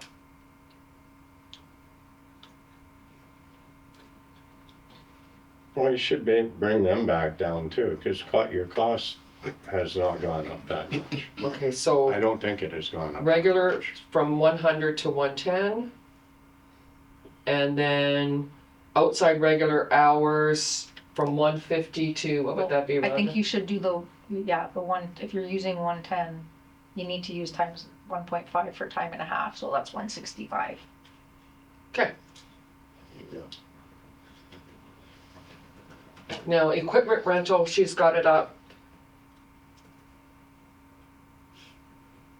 I would think equipment rental, I would honestly follow her lead, because I think they understand more about equipment rental and what it costs us. If they feel like it's gotta be raised, then I would raise it. Yeah, I would agree. So we'll leave the equipment 125 an hour using township equipment, and if they have to use rental, add 30%, if they have to use materials, add 30%. Does that give you clear enough language? Yeah, and then the last one is the bulk water. Are you okay with the increase to $2.50 per liter for bulk water? What was it before? $2. Yeah, no, I'm okay with the 250. I have a question on the capital list, the new trailer for the sludge hauling, is that a necessary thing? Well, Is it that tra- was Cause it wasn't originally, right? that was a directive in the sewage inspection that we had by the MECP. However, I think that we can meet the regulation by, I did talk to the 80 Brothers about giving me a quote to modify the trailer so that it has a tarp that would retract like a dump truck does. And then I think that that would meet the requirements for the MECP. So is that $10,000 or is that a new trailer $10,000? Oh no, a new trailer is much more than Okay, that. so this is because just it has for to a- be a dump trailer. Okay, so this is a tarp addition to Yeah. an existing trailer. Yeah. Okay. Do you wanna explore Why does it need that? Just because regulations say so? Regulation says so, like, so when you're hauling anything down the highway, or even in town for that matter, your load has to be covered. It's a MTO requirement. Okay. And so the MECP, you know, talking to the different ministries, realized that to haul sludge, it has to be covered to go down the highway, it can't be exposed. The argument may be that the sludge is actually already bagged, but if you had a light bag, for example, you don't want it flying out of the trailer, so the whole load needs to be covered by regulation. Oh, to hold it on the trailer, gotcha.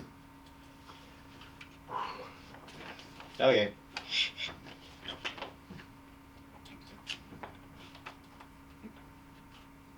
Okay, everybody good?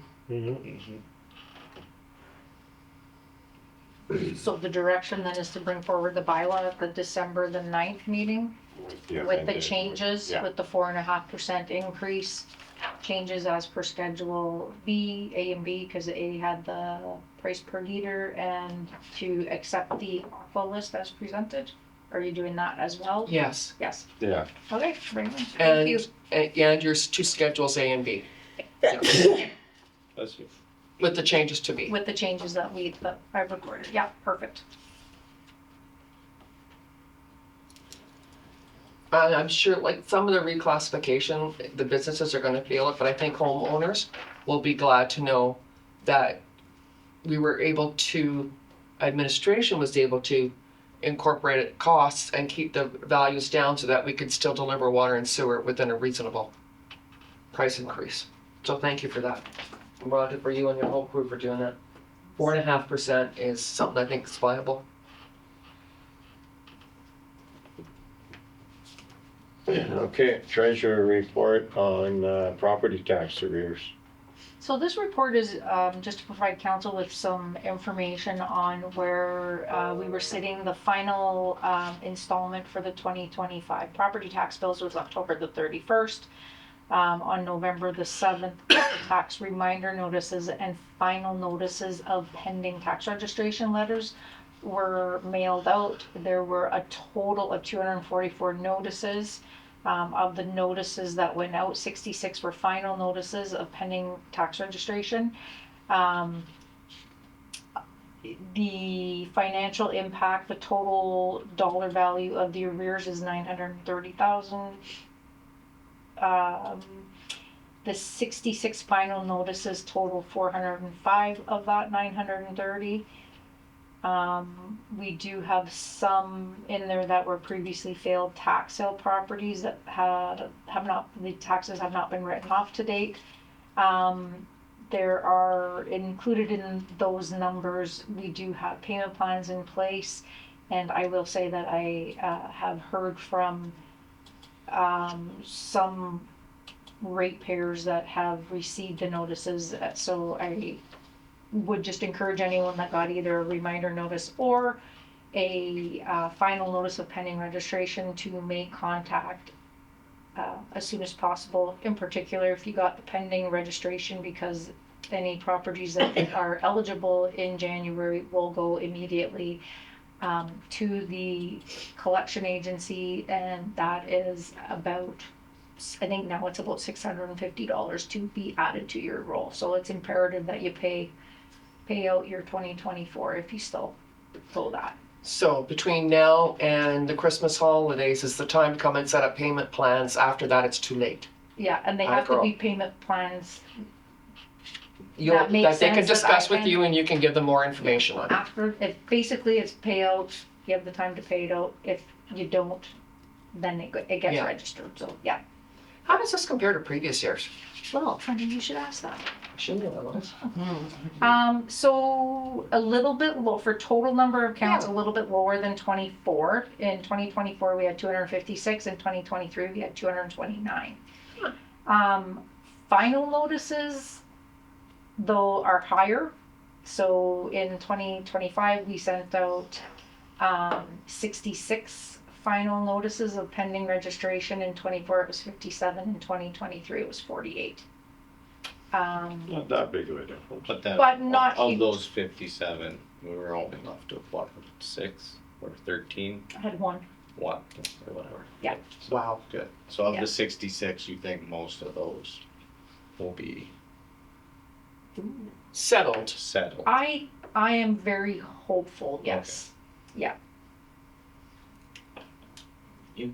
But again, and I think the other thing that we did that was different is we did put the posts out, posters and social media to say that both the water and sewer final installment was due at the end of October, as was the property taxes. So again, thank you to everybody that have taken those reminders and made payment or contacted, and I encourage anybody else to do the same thing if they have those. We are happy to assist them. Yes. Their responsibility to contact us. Okay. Okay, number 6, your treasurer report, miscellaneous accounts.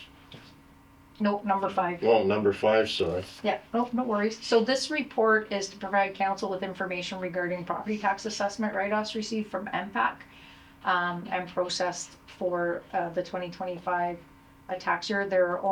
So the recommendation is that council authorize the property tax write-offs in the amount of $8,334.38. It is for, that's split between 2 roll numbers, 5851 000 001 13400. The total is $7,499.18. And that is due to the request for reconsideration process and the resulting From minutes of MPAC. settlement from MPAC, and 5851 000 001 19600. The total there is $835.20. And that is due to a payment in lieu property. So as you know, payment in lieu properties or properties that fall within the payment in lieu category are exempt from paying property taxes and are eligible for a payment in lieu. So that's what this is. They reassessed what they are, how much they are paying. Right. This is MPAC generated. Yes. Yes. Yeah. Okay, number 6 then. Yeah, we're good with the recommendation. Yes. Okay. Number 6 is information regarding unpaid miscellaneous accounts receivable arrears, kind of we were talking about a little bit earlier. In this situation, the recommendation is to write off one miscellaneous accounts receivable small balance for a total of $3.07. It stems from a arena rental dating back to 2024, whereby the invoice was paid. However, it was paid after the due date.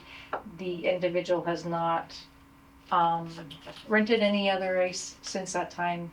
So the recommendation is to write off the $3.07 to clear up the AR account. $3.07. Yeah, that's Okay. Okay. Thank you then for all the reports. Number 7, Director of Operations Status Report.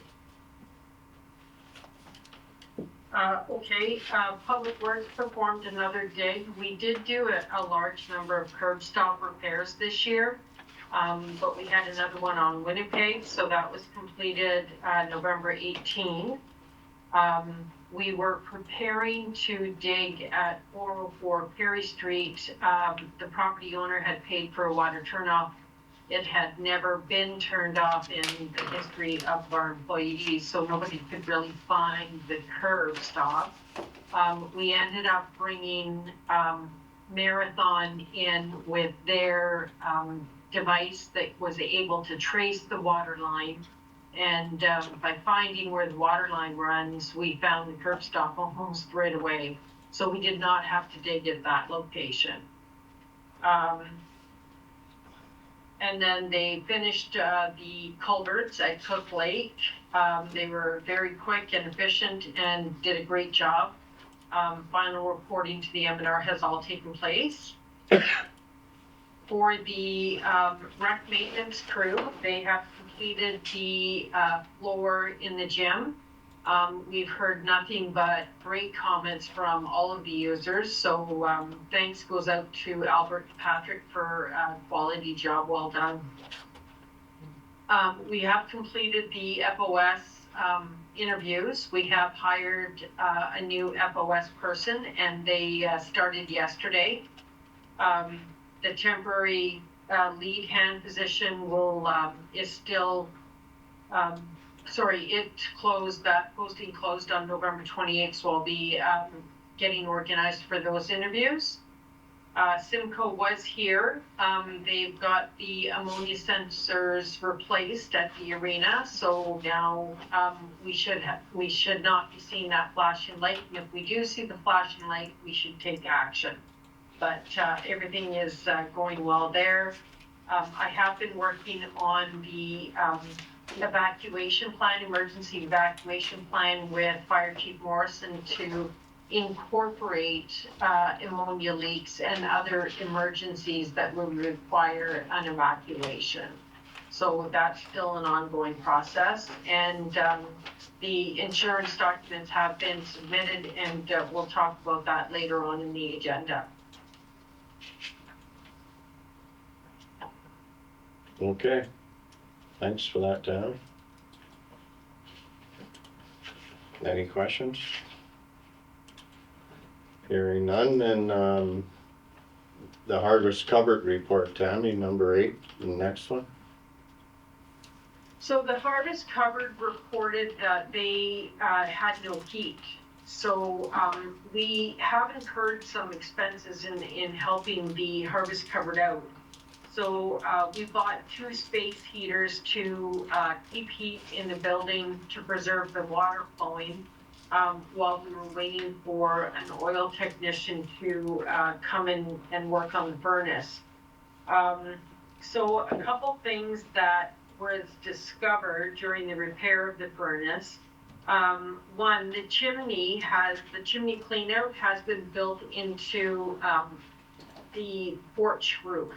So there's no access to clean the chimney. That's against code. He did do a test on the furnace while it was running. The chimney is running about 50% hotter than it should be, indicating that the chimney is quite dirty and needs to be cleaned. But we'd have to take half that roof apart to get access to the clean out. The other thing that we discovered is that the fuel pump that was installed on the furnace was 50% under the recommended PSI, so it wasn't injecting the fuel into the furnace as it should have been. Then the nozzle was undersized, so all of this combined was causing the furnace to misfire. The electrodes were misplaced. They were too far away from the fuel, so they weren't always igniting. They found a lot wrong with the furnace. It hasn't been cleaned in a number of years, and oil furnaces need to be cleaned annually. The technician has indicated that the furnace is running less than 80% efficiency at this time. At some point, there's evidence that the furnace was leaking oil, but where the staining is doesn't make any sense where the oil would be coming from. So the technician was really quite concerned about that. the fire pot is ceramic, it's badly cracked, so even if we did bring a technician in to clean the furnace, he would not be able to clean that fire pot accurately or well without doing any further damage to it. While we were in the building, we discovered that there was no smoke detectors in the building or a CO detector, and a CO detector with an oil-fired furnace is definitely very important. So we've installed that. I am very hopeful that we can keep this furnace running for the winter months. However, I would suggest that we budget for furnace replacement in the summer of 2026. Do it during the summer months when we're not relying on the heat. If we replace the furnace, I would recommend going with propane. With the oil furnace, oil definitely gives you a hotter heat, but it also requires much more maintenance. And it's harder and harder to find oil technicians now that can service these and clean these oil furnaces. We did end up finding an agreement between the Harvest Covered and the township that is expired. So I would suggest that we have a conversation about whether or not we're going to develop a new agreement between the Harvest Covered and us. So at this point, we have incurred some expenses. There are no GL lines associated with the Harvest Covered. Sorry. So we need direction from council if we are going to invoice for the repairs back to the Harvest Covered, or if council is going to direct us to pay the bill and create GL accounts. Tammy, who owns that building? The building belongs to the township. As far as I am aware, it was purchased in 2006. Okay, so the township owns that building. Yeah. They pay their own electricity, they pay their own fuel oil. This was my first time even going into that building. I've never been into the building. I had, in my earlier years with the township, I was making arrangements to have the roof replaced, and the Harvest Covered took care of it themselves and repaired the roof themselves. So I'm not quite sure what the agreement is, where the lines are drawn, who pays for what, but we need to kind of clean that up. I think your first line of business or whatever is sit down with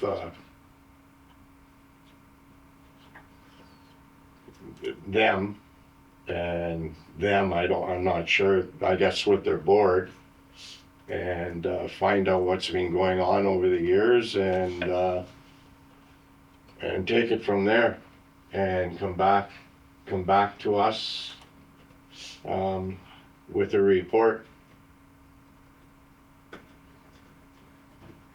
Well, I did have a conversation with the key holders of the building, and they're pretty new at operating things as well, and neither one of them were aware of an agreement.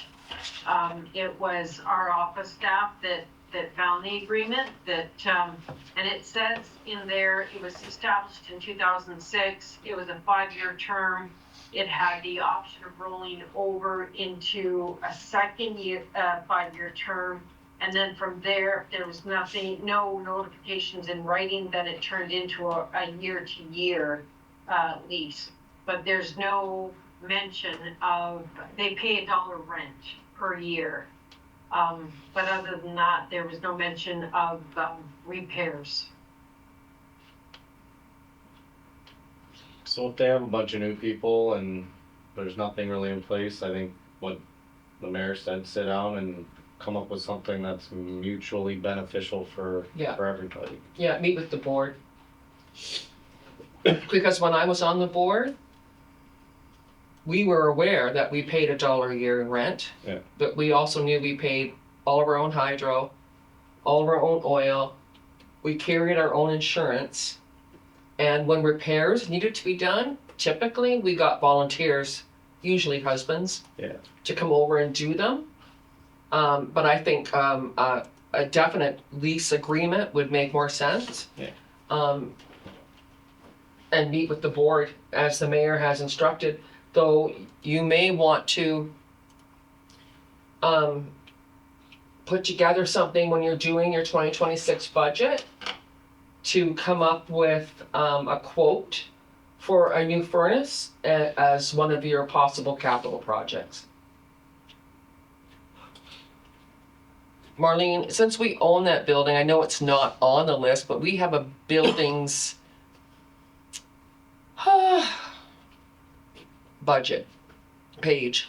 Is there a way to incorporate it in some type of general, or do we have to open a whole new GL for it? We would keep track of it as a separate building if we were gonna start to pay for it. Right. I mean, Tammy, our Director of Operations says there are some expenses so far. I don't know where you could expense those to, but I think. Well, I guess that's part of what the question is, and she doesn't mention how much we've incurred with Clos Darling, right? Right. I do believe that they are the ones that are looking at the furnace. So do we have an idea of what those are looking for? The information that I we don't do. know what that bill's gonna look like. I haven't seen it yet. So the question is, you do have the financial statements, their most recent financial statements Yep. from their grant and aid. Yep.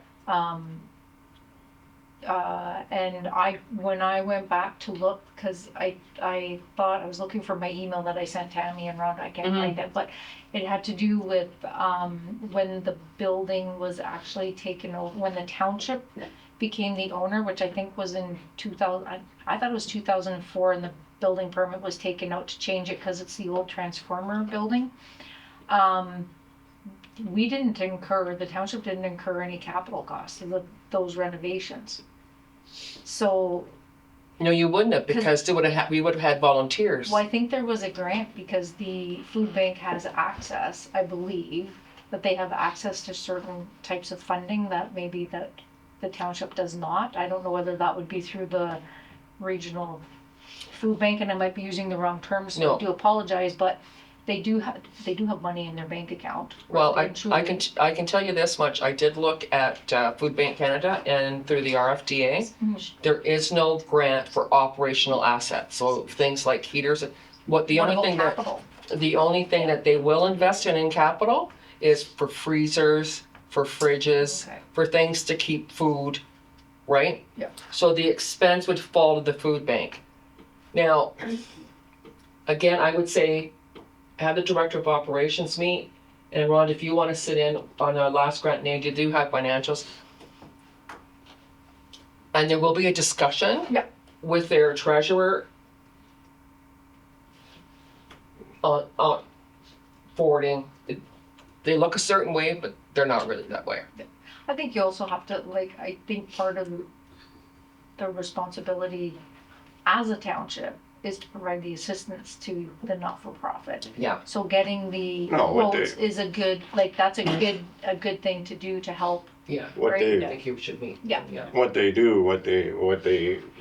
bring to the town is unbelievable, and unfortunately, it's a service that you hear about every day on the news, not just this particular one, but all over Ontario. We'll keep it in Ontario.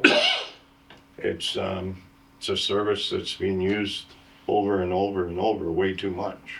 And we'll continue. And will continue. You're 100% right. So I think have the initial meeting with them, And come back. find out certain points and everything, financials, and then come back and Let us know. it should give you some. You should be able to do some before Christmas. Like this should be updated and it should be clear. And Yes. hopefully we can know. And I mean, it's not going to be that big of a furnace for that small of a space. So even if you can get a tag on a propane furnace, like you say, so we know what we're looking for into the future, Yeah. into the budget. I'll I get mean. a quote for that. Yeah. And I'll call her for the invoice so that we know how much we're talking for the repairs. And see if there's funding opportunities out there. Could it fit in any kind of a funding stream? I don't know. Yeah, I mean. It might fit into OTF.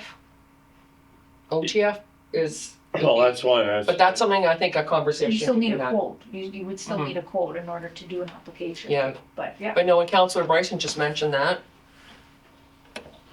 No, I think this needs to be updated, this agreement, and it should be clear when things like this come about. Like, we shouldn't It's be coming here saying, responsible. oh, I don't know, what do you guys, like, it shouldn't be a case by case thing, it should be very clear.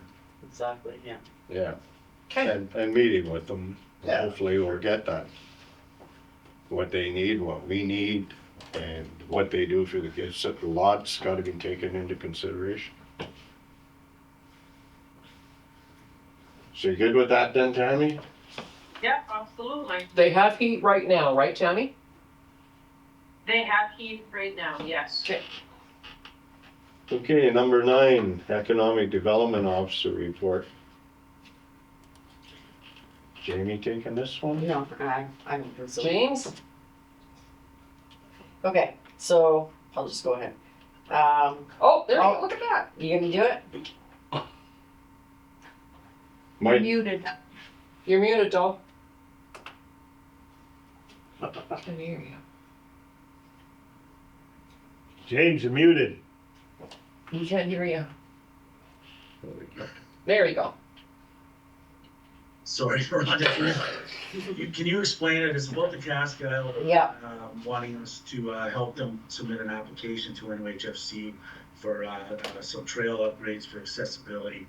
We did talk to, what happened is I put in stage 1 through the township, and then Chelsea came back and asked for a landowner agreement, and Matt sent it to me, and I did send it in, and then she just saw that the Cascade was kind of its own entity, and that the Schreiber Council didn't have that doesn't have ownership of it. So she thought maybe better if Cascade put it in under their own application instead of going through this township. Matt talked to Chelsea and explained that he would prefer if we put it through the township, because we would be the ones that would be helping fill out the application, and then putting the financials through our through the township to pay for the stuff. Like, Ron, can you explain to them what Chelsea wanted, or what Matt wanted with the counting?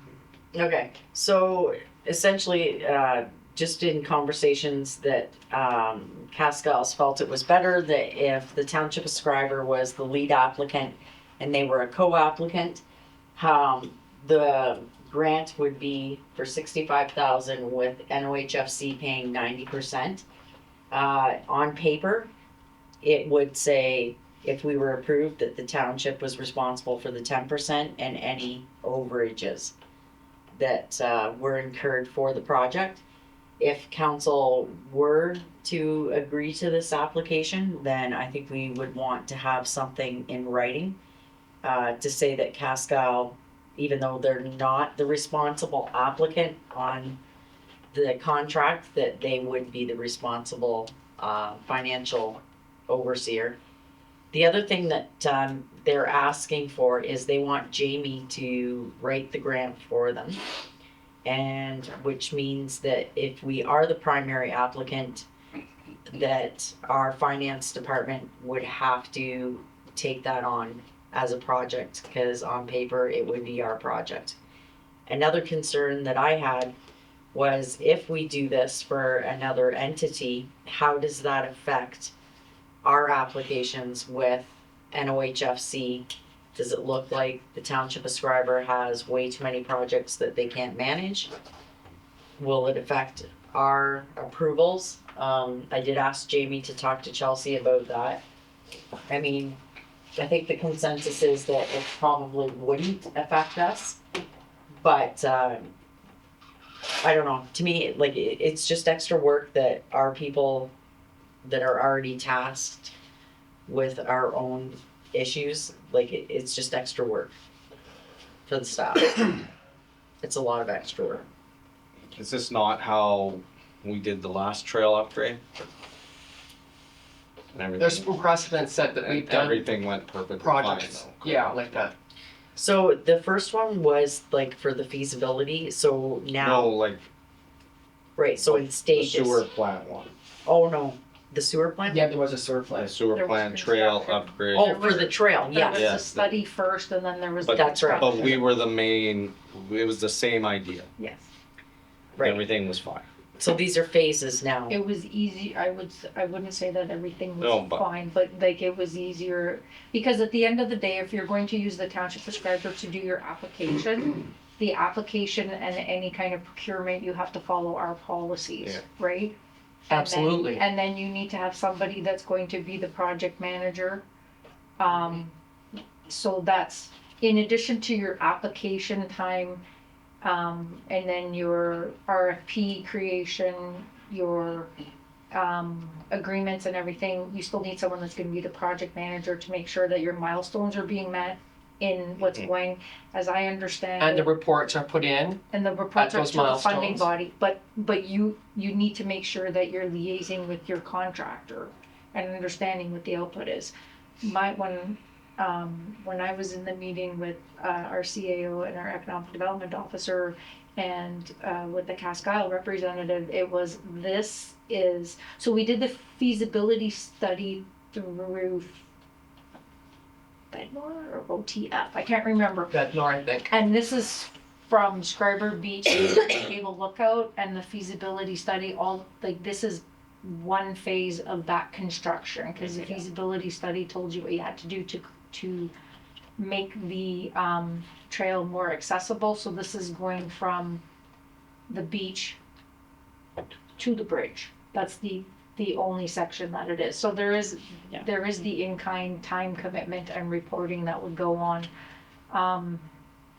And in the past, there was collaboration with your Casque Isle individual who, as I understood it, was part of the boots on the ground, checking things out kind of thing. Yeah.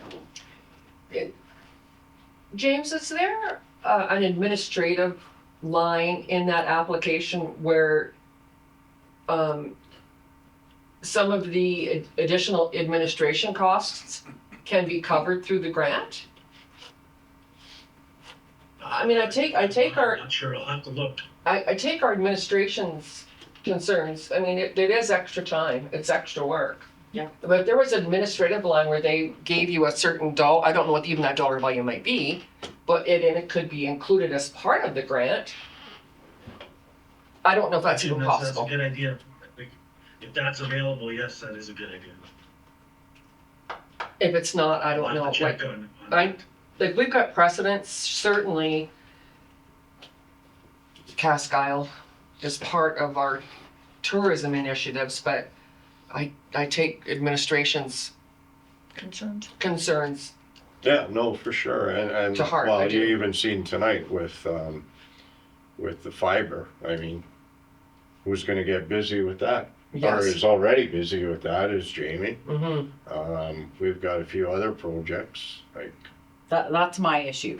There's so many things that are on the go right now. Is this another thing that we wanna take on, even if it's in name only? Because ultimately, no matter what happens, the township is the one responsible at the end of the day. I mean, at the end, like,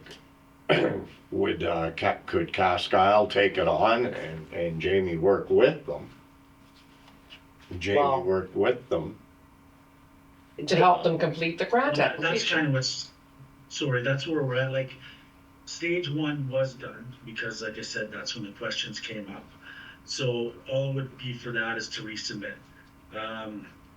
If accepted again, then stage two, you know what, Matt and I can work on, he has been doing some, like chipping away at some of the stuff on that. And then that would be, so that wouldn't take too much of my time. So, you know, the only thing would be processing the paperwork and staying on top of it. You know, if we were approved, and to make sure, I'd have to obviously be a part of making sure that everything, you know, went as planned for what the NOHFD requirements are. But I don't think it would take, because Matt is helping so much, that does help. He's taken on, you know, doing. So yeah, out the on, application. boots on the ground is what he's covering, right? Which is good, right? That's not our forte. But my concern is you getting overloaded with reporting and applications and overseeing projects that we already have on the go. And not having enough time to cover everything successfully. Or even the finance department. Yeah. You know, is this another reporting element that's going to put our own books behind? Is this, you know what I mean? That's my concern. How much is it going to set our projects and our needs as a municipality back?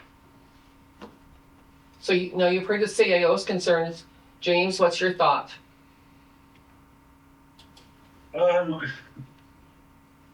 You know what, I think, like, I'm fine taking this on, if the town is okay with covering the cost, you know, all the time that I will be putting into it. From where I sit right now, looking, I don't think it'll be too much, too overwhelming. Matt is pretty organized, and I know he's gonna help out a lot, but I'll make sure that, you know, everything is up to standards for NOHFC, so like, I'm fine, you know, I'm getting stretched, but this, I think this is doable. Marlene, you've heard CAO's concerns? Yeah, well, cause she's not wrong, she's absolutely right. What's your thoughts of, in previous projects, have you had issues getting like invoices, or is it causing a lot of extra work? These projects are not very time consuming because it's generally in phases that it gets done, right?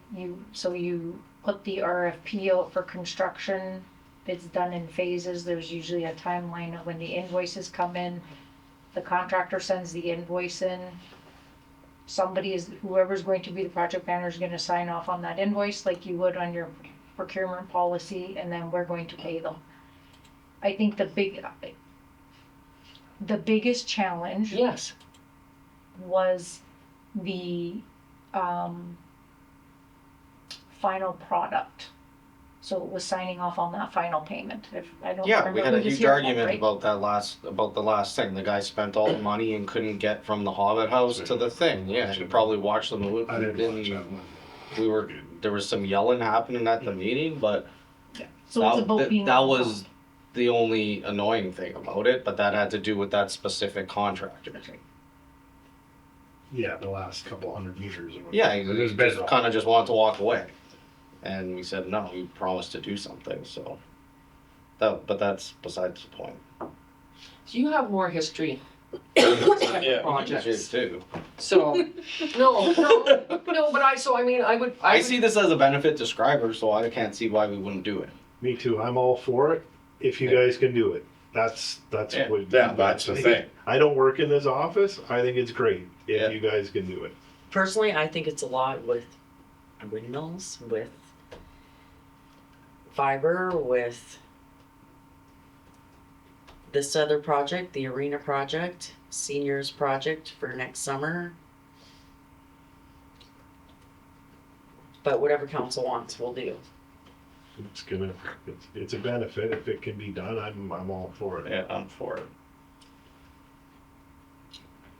I see lots of people. I've walked that trail, not recently, but lots, and there's lots of people use it. Oh, no, I agree. I agree that the Cascade hiking trail brings a lot of people into the town, and I agree with that. It's just Don't want to see anything else suffer though at the same time, like I think everybody right, else. and so that's just the precaution and the thought that we're having. If Jamie thinks he can do it, and Marlene thinks that it's not going to be much of a burden.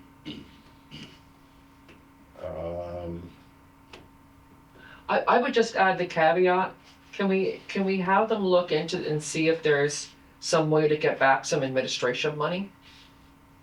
I don't even know if that's possible on that grant. I don't know, we'd have to look at the guidelines. It's not to even the see. administration money though that's the worry. Right, I mean, we're paying Marlene and Jamie regardless, right? but if your concern is it's taking time away from other grants, then at least you could feel like, well, we're getting reimbursed for some of that time.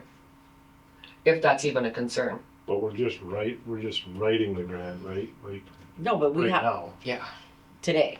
Didn't award it anything.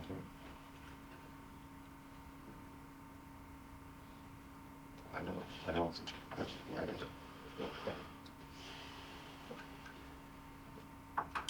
No, I'm actually, I'm a, I mean, we can't.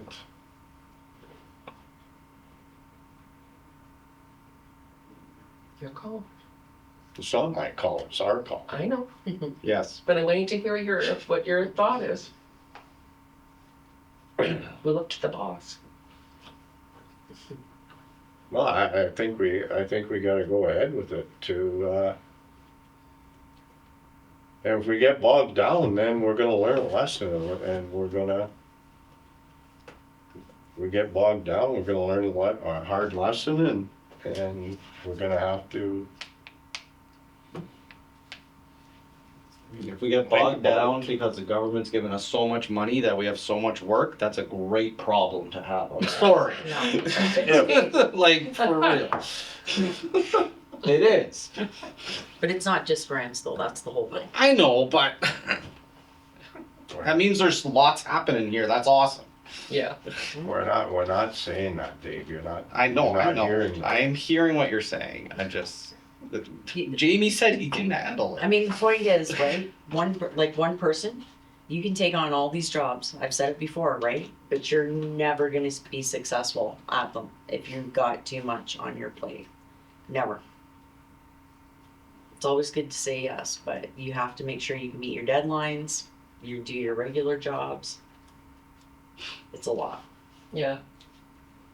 Though James is saying he feels comfortable with it. Well, there we go with it. Yep. No, I appreciate you guys worrying about me, being able to have the workload and getting overwhelmed, that's good, but yeah. I think, cause I will add, like, with this is Chelsea is helping out, like, with Matt and I, so we'll send her stuff, and she's been very helpful, just because she knows it's new for me, and that's so right now we have her helping, so that takes some of the, a bit of the workload off of me, but I think it's great, and it is a part of Schreiber's tourism, so.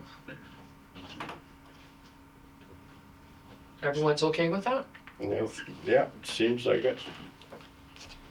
Okay then. Occupational Health and Safety Committee minutes.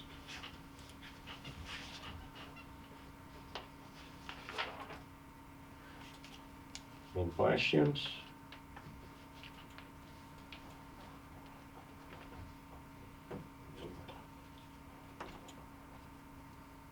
Hearing no questions on it. Well, just maybe one, sorry. Yeah, go Mullins. ahead. To our Director of Operations, our multi-year accessibility plan, that came back to us a couple of months ago, right, Tim? Is there any big expenses in 2026 that you can recall just off the top of your head? Yes, there was, but we're applying for grants Okay. to get it done. Okay. Because there was the ramp at the Discovery Center at the back, there was the door operators at the arena, the viewing deck for wheelchairs at the arena. It was we were trying to get it all covered by grants. Okay. Because the AODA has a new grant out, yeah? I'm not sure. Yeah. I'll have to talk to Jamie about it. Okay. Okay, you're Good. Sorry. Okay. Just jig me as I was thinking about that. Number 11, Aqua report, the water and wastewater treatment systems report. So I did read this report over. I think that we are in good shape. There's no alarming numbers that popped off the page at me. Our bagging sludge numbers are good. I see no concerns at this point unless you have some questions. No, I was pretty much good with it. So it looks like nobody's got any questions, so. Okay, it brings us up to Number 12, I need my book, Marlene's got it. Info. Oh, sorry. Oh, sorry, Rhonda. Sorry, I just needed these numbers. She's got a little sticky note. oh. Okay. It's an add to the agenda. There's no handout, Yeah. correct? Correct. Yeah. As you remember, last year I always forget the name of the church, but Anglican. Anglican Church, we helped them with their turkey supper and so I talked to Shirley, and they're doing it again this year on December 21st, and I think it cost us roughly $150 last year we purchased the turkeys. I was wondering if we'd be okay with that again this year. That's what we were talking about, the council promotional. PR. The PR Yeah. promotions, yeah. Yeah, sure. Yeah, I think donate those turkeys and fund them through the council PR. Yeah, so we're good with that, and so then It's approximately 150, we said? yeah, that's what. Okay. And it'll be done probably the same way. She'll get them in, she'll just bill us for the turkeys, and then we'll pay the invoice. Yeah. Then I got to thinking, as we talked previously in the meeting about the food bank and everything going on in Ontario, and I got to thinking, why, if we have some money in the PR, the promotions, the council promotions, why couldn't we donate a sum of money? And I do have a figure, the $300. Why couldn't we donate that to each, like the Catholic school and the public school, so to their food program? I'm not going to say to their breakfast program, to their food program, and if they want to use it for their Christmas dinner or whatever, that's totally up to them. But to each school, $300, just so no kid has to. Every kid has. I guess I am kind of going towards the Christmas supper, or dinner, I mean, but. Yeah. How do you guys fund your Christmas dinners? We don't, the Catholic schools don't do a Christmas. We do like, Holy Angels does a big breakfast. Yeah. How it's funded, I don't know. And how ours at St. Martin's is funded, I don't know. But it's usually a big breakfast. I'm not sure what the public school does. We're doing a supper this year at St. Martin's. Either way, it's all, there's money, breakfast club for money, and then there's money from other things, I think. But donations are always. Would be gratefully accepted. That's why. Oh, yeah, you- 100%, No, you'd be yeah. the expert in that. Yeah. Yep. I think it's a great idea. I just want to be part, like, get us, the township, Yeah. not just council, the township to be part of it, and it's, it involves students from Page Flat and Yeah, Sport I and think it's awesome. whatnot. I think it's great. So I came up with a sum of 300, and I'm glad I didn't go any higher, because I thought we had lots left in the No. PR. Clearly, I was reading it wrong. No, our grant and aid, we've maxed out, but the CEO has indicated that there is money Yeah, no, left in our PR budget. we had read it wrong, Yeah. very wrong. So, but even at this amount, what I'm gonna suggest to our CAO or to our treasurer, at these donation dollar values, we're still gonna be underspent in council PR, which is a good thing. I'm happy about, but we're still gonna be underspent. As I said, I don't know what anyone else Yeah. has procured at this point in time. Mhm. You're just over $12,000. You budgeted 15. Yep, so I think we're gonna be okay. Mhm. Yeah, Yeah, I don't think, so all total, it's not gonna be more than 800. No. so how do the other councils feel about $300? You happy with that, Yeah, sounds good. Ben? I'm happy. Do you need some kind of special motion, or you're gonna move at the next meeting, Rhonda? Yep. So $300 to the Catholic school, $300 to the public school, Superior Greenstone, and And then, North of Superior and then the Anglican church would get their for the turkeys. turkeys. Okay. Honestly, we have saved some money because of the way that we changed some of our own Christmas celebrations. Why not be able to share some of that? I think that's a perfect idea. That's kind of where the thoughts came Yeah, into. absolutely. I think that was great, Mayor. Okay, let's move on to communications then. Okay.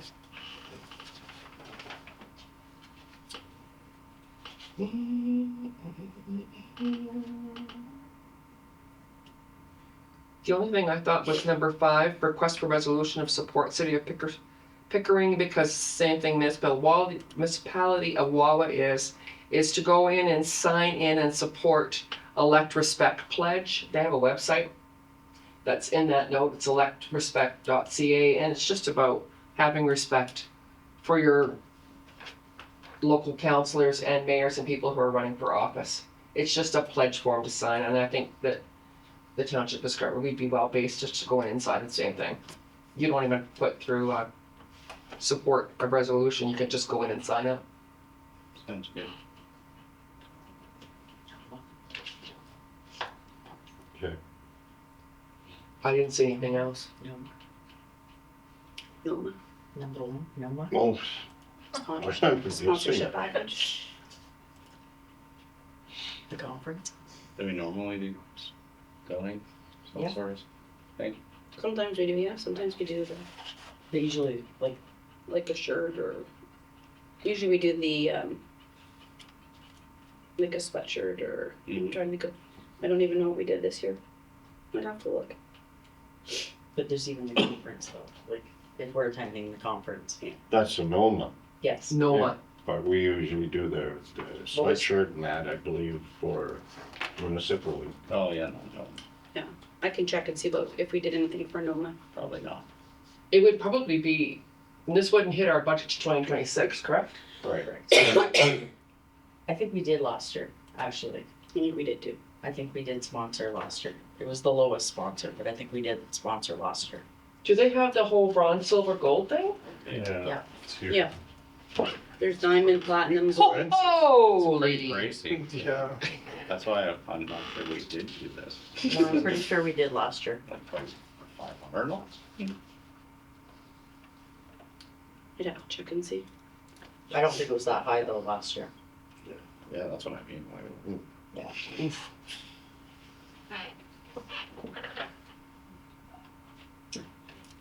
He's a new president now. All I'm saying. Then we'll get back to the next meeting and see if we did anything. Yeah. Could you do that? Sounds good. More FYI. I didn't even open And that. what about the conference? You wanna talk about that later or? We'll do that in January. I don't think the registration's in yet, so. No, it says early January. Okay. Yeah. Was it being held?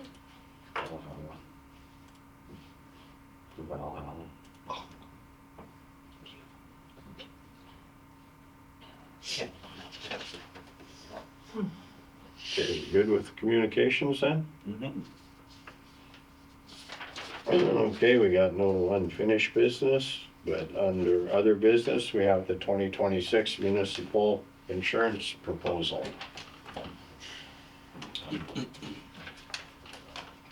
Okay, And at the bottom. we did receive the proposal from, the proposal was put together by DFL Canada. Just for your information, in 2024, for the, sorry, I signed it in 2024, but it was the 2025 premium that we paid was 164,462 plus the applicable taxes.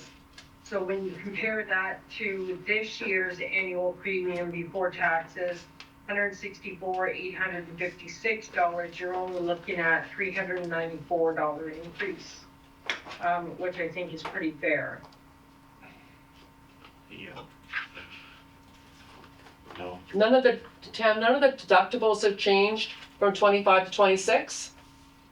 They're all the same? No, Okay.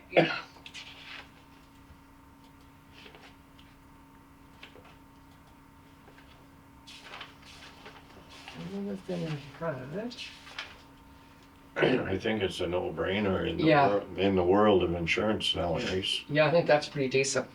Yeah. Tam, can I just get you to look into, like, I'm not saying don't sign it, but when you've got it signed, to some, maybe Roger, if you can keep a track of page 5, it's got cyber hygiene recommendations and basic requirements. It might be something that you just want to go, shut up. Jay just gave me the glare. Just to see how much of this we have done. Yeah, because we already talked about that with him. You have, okay, great. Perfect, thank you. See, you're right on top of that. But yeah, why don't, sign it. Start the car. Okay, we're good with that then? We're good with the, In 2025, we donated a total of $96.48, so it would have been township apparel that There we you go. donated, Not a bronze sponsor. not a bronze. For the 2025 AGM, Northwest NOMA Conference and AGM, it was a donation in the amount of $96.48, so it was township apparel. They don't even want that. No. They don't, it's not even an option. I don't know. Okay. Okay, so that does it for the open portion of the meeting, and we do have to go back into close for one little item. So, resolution 375. Tammy, just, you can stay there. Dash 25, moved by Council Morrow, second by Council Bryce. That the closed meeting resume at this time to discuss the minutes of the November 11th, 2025 closed session and personal matters about an identifiable individual, including municipal or local board employees, holiday decorating contest, award suggestions, and human resource matters QP update. All those in favor? Recording stopped. Carried.